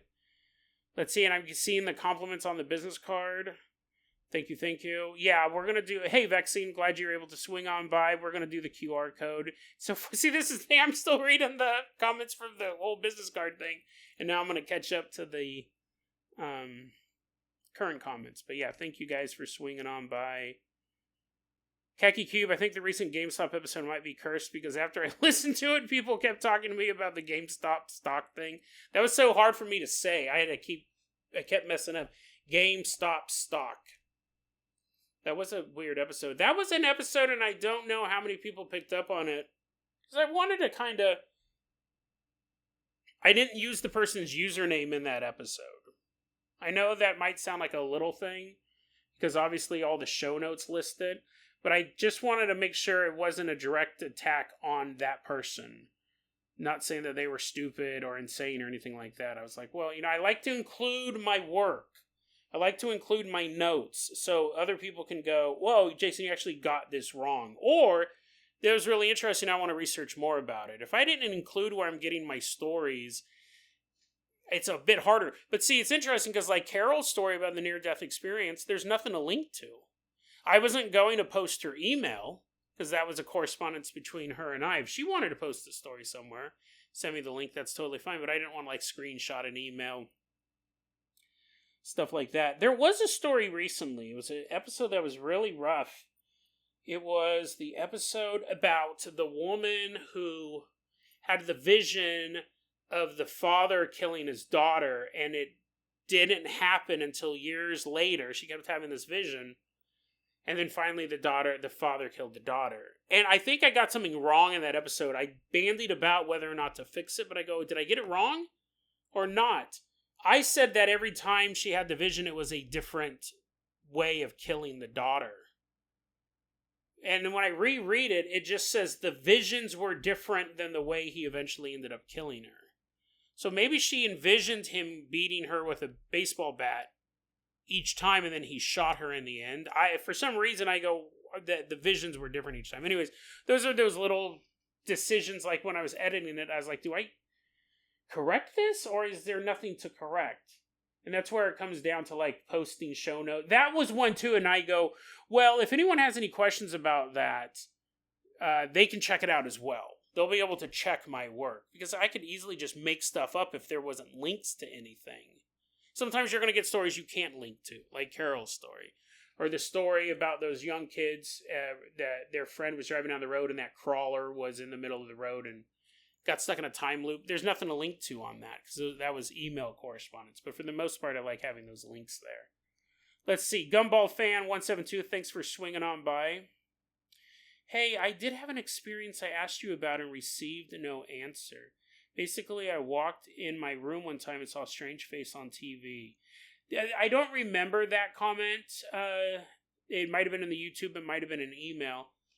It would depend really on what the face was. I remember for the longest time I had a photo on my computer, and it was a photo of my television set with a perfectly framed human face sticking out of it. Like it was just from the forehead down to the nose, and it was the eyes, and it looked to be looking off screen. It was an eerie photo, and I would show it to people from time to time. I go, I don't remember taking... Why would I take a picture of my television set, and how did this appear? And then I think finally, after a couple months, I realized it was a commercial. I was, for whatever... Maybe I really liked the commercial. Maybe I was testing out my phone camera or what, but there was a commercial at the time that was part of the commercial, was a close-up of a guy's face. It could be something like that. When you say strange face, I don't, if it looked like the devil, right? If it's a devil's face and he's addressing you by name, that might be different than if it's just like a weird glitch. I'm surprised we don't get more paranormal stories involving television sets, especially when they were all over the air, like VHF, UHF. For a couple of reasons. One, television played such a pivotal part for a good chunk of modern life, and they are susceptible to glitches and interference and communication. I'm surprised we don't get more stories related to televisions freaking out, both of a technical cause and a paranormal cause. Let's see here. More talk about the laughing, and then, here's Angela. Oh, right, I'm down at the bottom. Angela Brogan's comment, I'm so happy I caught a live. We're happy to have you here. I'm glad you're able to be here. Let's see here. Big Spungo, have you visited the area of the Haunted Pants location again recently? No, the Haunted Pants location was Kelly. Yeah, that was an older episode. Master of Ellipses, have a great day. Thanks for swinging on by. The Burnt Pants was out in Dyer Lane. That was down in Sacramento. Modius, thank you so much. Yes, happy birthday to Dead Rabbit Radio. And I Live in Your Walls. We got a happy birthday from them as well. And TG4463. Thank you so much. Really appreciate you guys being here. Really, really appreciated that. Burnt Pants. Haunted Pants. I don't think they were haunted. I mean, they might have been, right? I might have been slightly possessed by a pair of jeans. The Burnt Pants was out in Dyer's Lane, which is out in Sacramento. Out in the Antelope area. It would be interesting to see what it was like out there. I probably could do a Google Earth. I'm sure it's exactly the same. It's just all rural. But that story, in short, was... There was a place that was supposedly haunted, Dyer Lane, and we would go out there all the time, either ghost hunting or just because it was fun, or to fight, right? It was a good place to fight. There's no cops out there. Anyways, I found a pair of burnt pants, and I was like, this is the beginning of a mystery, guys. You guys don't understand. Somebody, the mystery of who burnt these pants. And they're like, Jason, it's just a pair of burnt pants. And I was like, no, it's more than that. This is a mystery. This is possibly a murder we will solve. Well, I didn't know this, but apparently I was acting erratically. Can you believe that? Me? Just because I was talking about burnt pants all the time I'm at work? I was like, you know what? Sales figures, boo. Let's talk about the burnt pants. I'm at Circuit City. I'm wearing them around. Do you guys know where these came from? No, my friends, two of my really good friends at the time, I didn't know about this. They told me years later, but they thought I was going to murder them. They said that I was acting really weird, even for me, and I kept talking about going out to Dyer Lane. We had to investigate the burnt pants. We got to figure out what's going on with the burnt pants. And they legit thought I was going to murder them. They were actually having conversations, my two buddies. It was Mauricio and Steve. Steve, I still listens to the podcast. Mauricio, I haven't seen in years, possibly, because they haven't found the body, because I murdered him. No, Steve and Mauricio apparently were having phone calls behind the scenes being like, dude, I think Jason's going to murder us tonight. And I'm so scared. I don't want to hang out with him. I know if he's going to take us out there, he's going to burn our pants. Then he's going to be walking around. He's like, where did I find these 3 burnt pairs of pants? Hey, guys, you want to go on a ghost hunt? And the next day I have like 5 pairs of burnt pants. They were afraid I was going to murder them. And what happened when we just drove out? I didn't know any of this, right? These guys in my car thought I was going to kill them. Like, legit was worried that I was going to murder them. And I was just like, hey, man, let's go to, like, Froster Freeze, get a blizzard, yummy, yummy. And we'll just drive around. We're going to investigate the burnt pants. So, apparently, I keep using that word, apparently. We end up driving out to Dyer Lane, and I, like, push some stuff around with a big stick and go, I don't know, mysteries, whatever. Where'd the burnt pants come from? I don't know. Got back in the car and we left. And they didn't get murdered, right? They didn't get killed. A bunch of crybabies thinking their friend's gonna kill them and leave their bodies out in the middle of nowhere. Years later, we probably did go out to dinner after that. We probably did get a blizzard, but it was a long time later. It wasn't like that night. Steve was like, we thought you were gonna murder us because you kept acting so weird about those stupid burnt pants and you wanted to go to Dyer's Lane. You kept wanting to go out there. And I go, well, why did you I'm all laughing as he's telling me this. He's like, we seriously thought you were going to murder us. I'm all, laughing hella hard. I go, if you thought I was going to murder you, why did you guys get in the car and go with me out in the middle of nowhere? And he goes, because we thought you were going to murder us. You were going to murder us one way or another. There's nothing we could do. I mean, I guess maybe he figured they would take me on.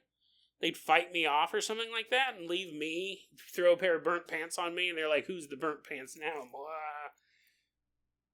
I would have just not. I would have been like, sorry, bro, can't go out with you tonight. Literally anything else, I'm not going to let myself get murdered.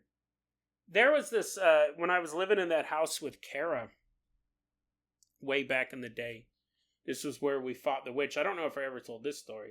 Sometimes I've learned, as I've gotten older, that people, and I don't like prop this up. I'm not like super edgy Joker man. Although I did. Let me grab my Joker jacket for this story. Maybe this will help. I found this jacket at Goodwill the other day. I know people on the podcast are like, I'm doing my dishes. I can't wait. So I got this dope jacket. And some people may say it's a woman's jacket. And it might be. It might be. But I like it. It's like a long jacket. You know? I don't know. Now I'm going to take it off because it's hot. I just did all that to show you.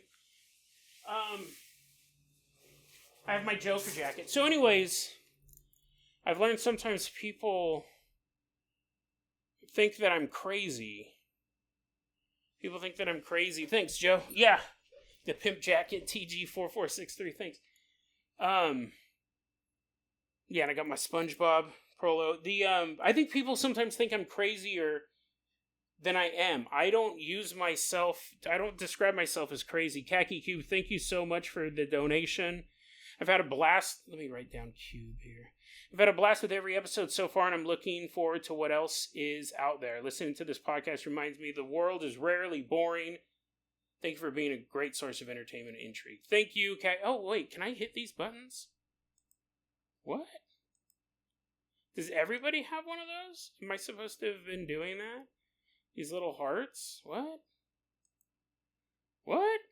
Oh, I didn't. Oh, now I feel kind of like a bonehead. I guess when people donate, a little heart thing shows up.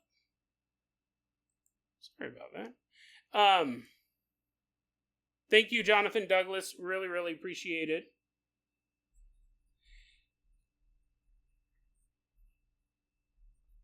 Jonathan Douglas, happy Dead Rabbit Radio anniversary, Jason. A little rabbit face. Appreciate that. Fabio said this, and I agree. Jackets for men have buttons on one side. That's what I thought too. But this one, either I have two jackets for women, or they put the buttons on the wrong side. TG4463, thank you so much for your donation. And you guys will all get your shout outs and get to pilot the Carpenter copter and the other vehicles when the upcoming episodes. Long live Dead Rabbit Radio, says TG4463. People think I'm crazier. People think that I'm crazy, and I'm not, I guess. And then I remember one time, this was during Avatar. I might have told this story before. When I was living with Kara, Avatar came out, and me and two of my friends, who were more of like Kara's friends, right? Like we were just getting to know each other. We'd known each other for a couple months. We all went to go see Avatar. I fell asleep. I didn't really like that movie too much. But the other two guys, we all saw it. We all knew what it was about. So anyways, one day it was Matt and, what was the other guy's name? They were both young. They were both probably like 22. At this point, I would have been like 30 something. Anyways, they went out to go to the grocery store. So they were going to be gone for maybe like 10, 20 minutes. And I go, oh, do you know it'd be super funny? I do not know the sequence of events how I did this. But basically, I had access to enough blue body paint or blue paste or something, that I covered myself in blue goo.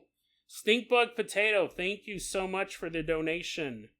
Really appreciate it. It is a samurai cat saying you're amazing with cannons, with leg cannons and apparently sparklers as well. I love that. Really, really appreciate that. Stinkbug Potato.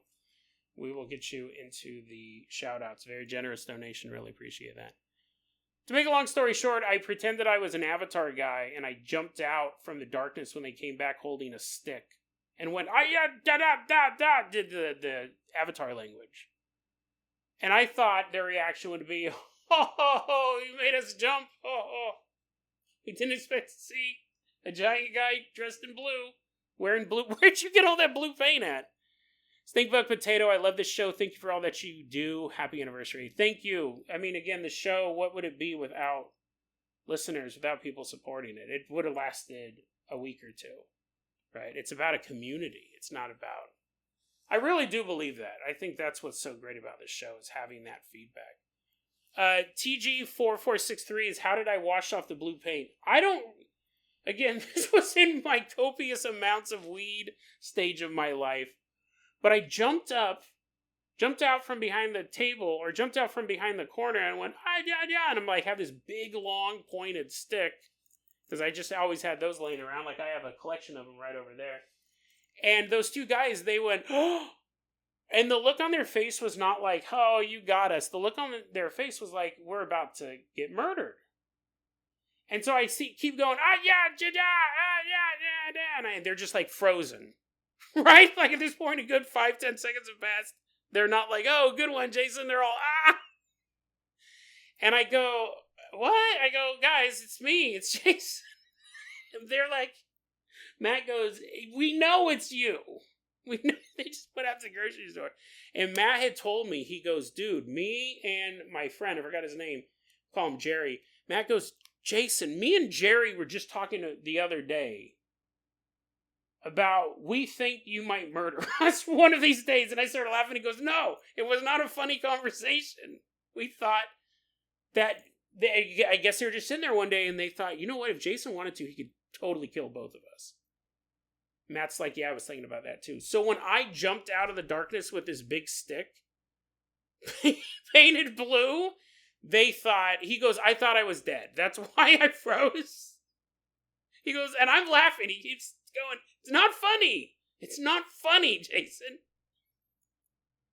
He goes, I legit thought you were going to murder me. No joke. No joke. So anyways, I think people think that, especially back then, I think people think that I was crazier than I actually am. I don't think I'm that crazy.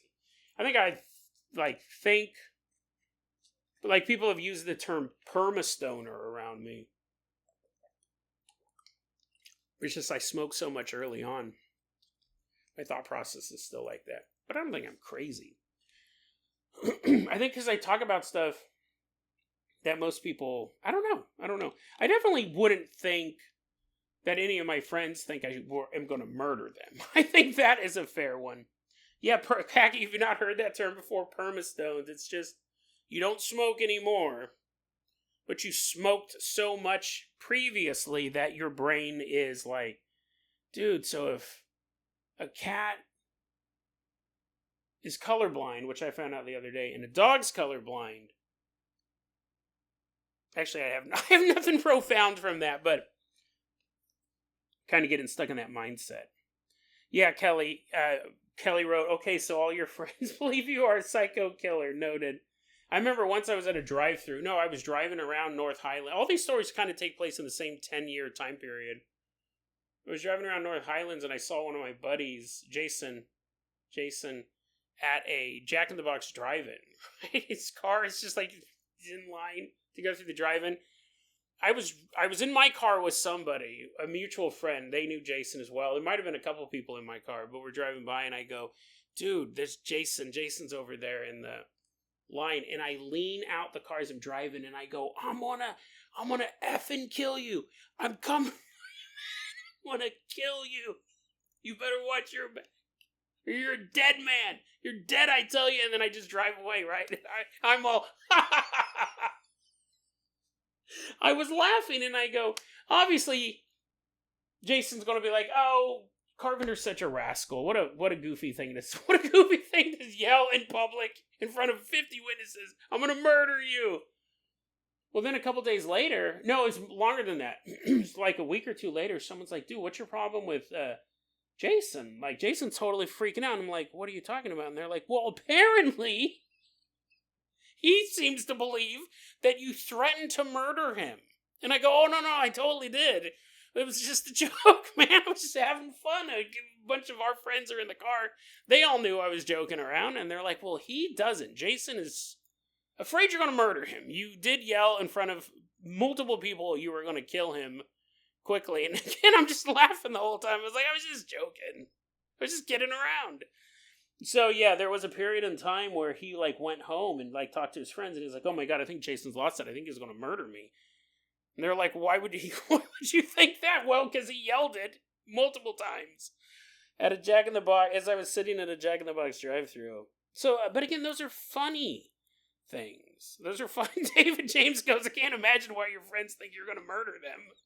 To be fair, I didn't threaten to murder Steve and Mauricio. They just thought I was possessed by a pair of pants. I did yell at Jason that I was going to murder him. Did I ever tell you the story? I know I should probably stop telling these criminal stories. There was some issue that had come up. I'm gonna be honest. I'm gonna leave out a bunch of details on this one. We're gonna skip past the ramp up. There was this guy though who I was telling everyone I'm going to beat him up. I'm gonna beat him up. No, you know what? I'm actually not going to tell that. I was like, pretty much the only way I can tell that story for public consumption, I have to remove everything. The long and the short version is me and this guy had this long running beef, and then I was telling everyone I was going to beat him up. Like I put the word out. I was like, I'm done. We're done with this, right? I'm going to handle this. And I put it out to enough people that I knew it would get back to him. So it was going to have to come down to physical confrontation, or someone was going to have to leave the area. Now, both of us didn't really have the means to do that. Well, anyways, what happened was I was headed to a party, and somebody goes, there's this big party. It was at its apartment complex. And somebody goes, oh, cool, Jason's coming. And the dude was there. The other guy was there. And he goes, what? They go, yeah, Jason's coming. He's going to hang out. Do you know him? Do you know that guy? Yeah, I know that guy. He's been telling everyone that he's going to fight me. Like, he's going to just beat me to a bloody pulp. He's coming to this party. And my friend who was there, who was the host of the party, said, we had to keep him. This is going to sound overly dramatic. Like, again, I'm not like some Billy Badass, but they go, he wanted to jump off of like the deck of the second story apartment complex. They're like, no. You don't know Jason. He's not going to do anything to you. He talks a big game. He's not going to do anything to you. Now, that's not necessarily true, but, you know, sometimes. Anyways, I end up going to the party, but I had pre-gamed. Someone else drove me. I pre-gamed. I was drunk when I showed up at the party. I didn't recognize him. I didn't recognize this guy that I was telling everyone. I was like, oh, I'll put the word out to him. And I thought he was somebody else. And I was like, oh, come here, buddy. Oh, man, I haven't seen you in so long. I'm all hugging him and stuff like that. What's up? And the dude was like, what? This guy is insane. Jason is nuts. He tells everyone for months that he's going to beat me up the second he sees me. And then he comes in, he gives me a hug. It's like, hey, buddy, what's going on? And my friend who's hosting the party goes, that's Jason. Like, you just can't predict what he's going to do. Maybe he would have clobbered you. I just didn't want you to jump out of a second-story apartment. Because what happened was I stayed the night there. And the next day, I was sitting there all hungover, and someone else came. The host knew about all this stuff. They were just keeping the peace. But someone else came to the party and was like, hey, dude, what happened with you last night and that other dude? And I go, what? They're like, that guy you've been talking about being up for 3 or 4 months. What happened? I was like, I don't know. I didn't see him. And they're like, he was at the party. And I go, what? They go, he was at the party, you moron. He was, apparently, I guess other people said, hey, that never happened. Jason showed up and started hugging this guy. He's like, oh, yeah, give him hugs. And I sat there, and then it dawned on me. I remember walking in and seeing this guy sitting on the couch, and he did not look super comfortable. Like, he didn't want to be there because he thought he was going to get clobbered. And I go, oh, you're right. That wasn't the guy. And what's funny was that after that, I really kind of had to drop it. I couldn't be like, I hugged you that time, but next time we see you, I'm gonna punch you in the face. One of the kids, like at that point, I could no longer threaten a guy because it would just be even more insane. So we just kind of dropped it. Crazy stuff. High school. That wasn't high school. That was college stuff. But moreover, 223 says, not gonna lie, I've done the same thing to my friends if I saw them in public. It is funny to just yell, I'm going to murder you. Especially if they know you're joking. Like, I think that's kind of implied. If it's a stranger, then I think it should be a bigger thing.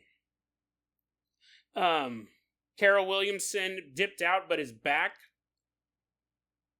Kelly Adams. Oh, Jason, by the way, calling yourself a boomer. Well, you know what's funny? That's just like the slang term. Yeah, I am Gen X. Oh, look at these little emotes I can do. Yeah, it's so funny.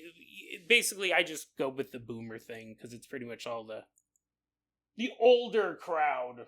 The older crowd, as you might call them.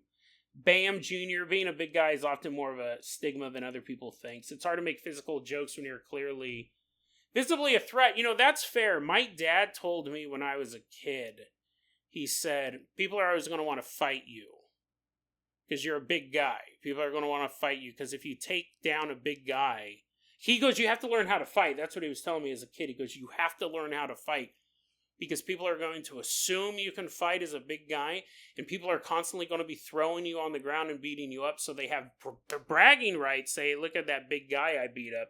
He goes, basically, you can either lose weight and shave off some of your bones, or learn how to fight.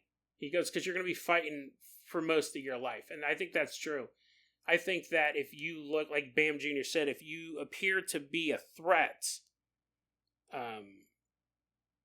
it is different. It is different. But I don't feel like I'm a threat. You know what I mean? Like, I don't... like, physically, I don't think I'm physically imposing, because this is the only body I've really ever inhabited. You know, that's all that I got. So, like, other people, like, will say, oh, Jason, you got a real broad chest, or your shoulder. And when I look at other guys, it's like, they're just as wide as I am. Not, like, weight-wise, but, like, you know, shoulder-wise. I think most guys are broad-shouldered. But yeah, no, that is correct. If some guy who was 180 pounds was yelling at you, I'm going to kill you, I'm going to murder you, probably doesn't have the same, like, if the guy's like 250. Well, guys, we started this at 1, so I think I said these guys normally last about 2 hours. I think we've kind of coming towards the end. I have to figure out I know why my mouth gets dry. But I don't know why my eyes hurt whenever I live stream. Like, I actually, if you go back and rewatch this live stream with all the commercials I'm going to add in, no, I was just joking. They have a thing where you can have commercials run in the middle of the live stream. I don't know if that's happened because I shut it off. I was like, that'd be lame. Like, mid-sentence, all of a sudden a Geico ad starts playing. During the live stream, they might get edited if you're listening to it afterwards, but you know what I mean? Like, so yeah, so with the eyes, Keki says too much glare. It's maybe. I think part of it was originally watching myself. Like, I have to shut off the video of me. Because I think that does something where it's basically, there's a delay, however so slight, that's throwing off my eyes. My eyes hurt. If you rewatch this, you know how, what was that, Red Tree Crime? I watch their videos all the time. They take police interrogation videos and break them down mentally. I bet you could do something with this podcast, with this video, if you look closely. Because there was a point in time where I started having an anxiety attack, and it lasted a good, 5 to 10 minutes. I'll give you a hint. It was when I started taking the Tums. I was actually... and I wonder how much of a physiological... If you could see that. I started getting really bad acid reflux... And my eyes, think about all the stuff I did. This is how I have to treat, when I have an anxiety attack. What happens is my brain is racing along for whatever reason, and I start to try to treat physical responses to it. Harbinger Solution, you have a safe hike. Headed on out. You have a great night, and I'm glad you were able to swing on by. I started having I started having an anxiety attack, and I go, okay, let's take this apart one by one. First, treat the acid reflux, put the eye drops in. I'm trying to stabilize the stuff that I can so then my brain can start to calm down, because it's like everything's just going off at once. Yeah, I started to be like, oh, I'm getting short of breath. I can feel my chest. Why does my chest hurt? I started having an anxiety attack. My chest didn't hurt. I wasn't short of breath, but I was having issues with my vision. Blue, David and Kelly and Carol are all mentioning the glasses, the blue light glasses. It's interesting, though, because it doesn't happen any other time. Like, when I'm playing video games, I'm fine. I don't know. But yeah, my eyes, that's a big trigger for my anxiety attacks. My eyes will start to get dry because what happens is my vision goes blurry and I can't it starts to get hard to process information. I can get a little dizzy even. So my brain goes, "Oh, you're dying." Because you're having all of these physical issues. It's super weird. Anxiety attacks are like the worst. I've gotten better at them. I've had a lot of practice. I've gotten better at ignoring them over the years, but sometimes they'll spike up.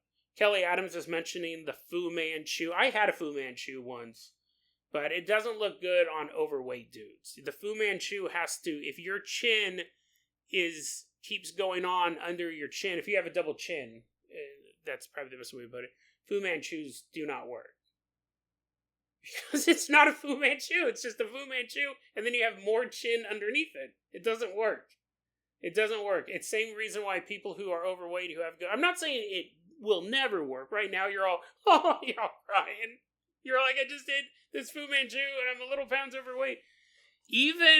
People are already disagreeing with me on this in the comments. I think if you have a double chin, it's really hard to pull off or as Khaki Cube calls it, a Fu Man chin.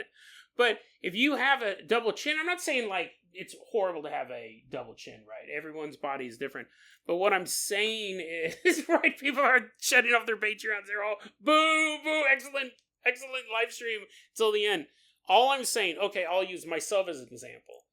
I've tried a Fu Manchu with a double chin. It looked absolutely ridiculous. It looked foolish. And I've also done a goatee with a double chin. It does not look good. It does not look good on me. So maybe it looks good on everybody else. Sometimes people can pull stuff off. Dude, I've done everything with my hair because it grows so quickly. I've had giant lamb chop, or do they call them pork chops? I don't think it's lamb chops, whatever. I've had giant pork chop sideburns that came all the way down. Right, that was dope. I've done the Fu Manchu. I've done the goatee. I've done the soul patch. Awful. Those are awful on me, right? Maybe they do look good on some people. I did just the mustache, and everything else looked awful. So this is pretty much like where it's at. It's like I trim it. I don't ever let my beard grow as long as it can. But the weirdest thing is I could not grow. All my facial hair was patchy until probably 30, 32. I could not have facial hair before that. It would come in just little patches here and there. Did not work at all. M. Guerrero says, double chin gang checking in. Listen, a lot of people have double chins. They're hard to control. It's just a weird place for fat to accumulate. Nothing wrong with that. I'm just saying, if you're rocking a Fu Manchu or a soul patch or a goatee, it may not be as cool as you think it is. Yeah, and Harbinger Solutions says, hopefully they will not go missing 411. That would be the creepiest thing about going hiking or going camping or anything like that. David James says, as far as the eyes go, more focus on the screen. Yeah, that could be reading stuff like I do. I am kind of looking away. And when I record the podcast, I'm not looking at the screen, too. When I'm recording the podcast, my microphone's on the other side of my table, but I'm looking at the microphone and I turn to check my notes every once in a while. So, but yeah, so guys, I think we're going to go ahead and wrap it up. I think this was a lot of fun. Thank you everyone for coming out. Really, really appreciate it. If you weren't able to make this live stream, I totally understand. I really do. It's hard to, and I know this one was short notice, but we'll be doing another one around Thanksgiving. I know that's months away. But again, like this physiological response to doing the live stream, it really takes its toll on me physically. Like, my mouth is so dry, I'm drinking water, it's not helping, I'm gonna get dehydrated. Three-Eyed Stag, thank you so much for swinging on by. Thanks for 6 years. Thanks for being here. Like, I can't say that enough. It really is like a team effort. And yeah, TG4463, I'm glad you were able to come by as well. Let's see here. Prolo, by the way, I remember you said a long time ago in one of the Solar Plexus videos. Yeah, send that to me. You used to do music of some kind. I do have some rap. I have 2 zombie rap songs that are available on YouTube. I can send those. You hit me up on Twitter. I'll send those over. The best way you can find those, they're Dead World Part 1 and Part 2.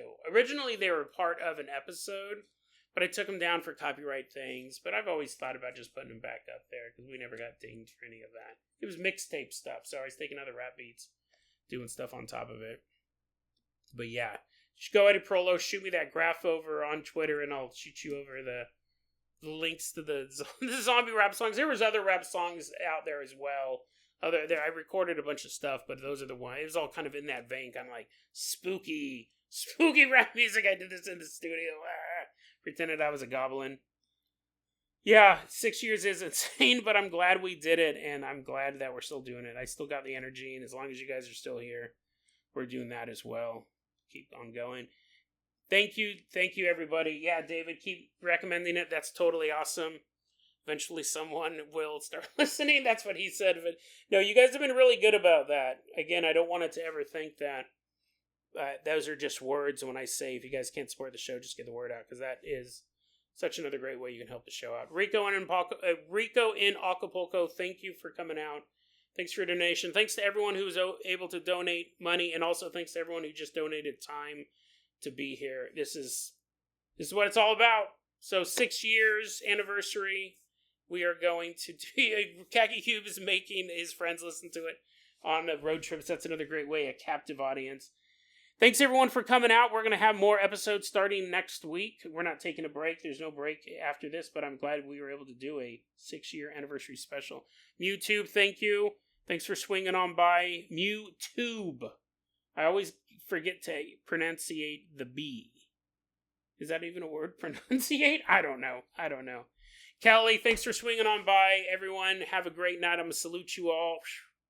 Give you guys a salute. And I'll see you guys on Sunday night, Monday, whenever you listen to the next episode. I love you guys. Thanks for being here. Have a great one. Thanks, Khaki Cube. And then I'm going to hit this button. Joe Logan, thanks for coming out. If I hit this button, there you go. You just went there. And then, there we go. Okay, I'm ending the stream. It's like when you're trying to end a phone call and people are like, who says goodbye first? That's what it always feels like when I'm doing this. Jacob, 3986, thanks for being on by. We got some dabbing smiley faces from YouTube. It is the long goodbye. I'm always afraid I'm going to hit in stream right when one person's like, oh, I just got here. Hello, Jason. But we have to end it at some time. So have a great one, Kelly. Thank you for being here. And I'll see you guys. I'll look at the camera this time because I'm always looking at a picture of myself. We'll see you guys next time on the other side of the world of the weird. I don't have a sign off for a live stream, so have a great one, guys.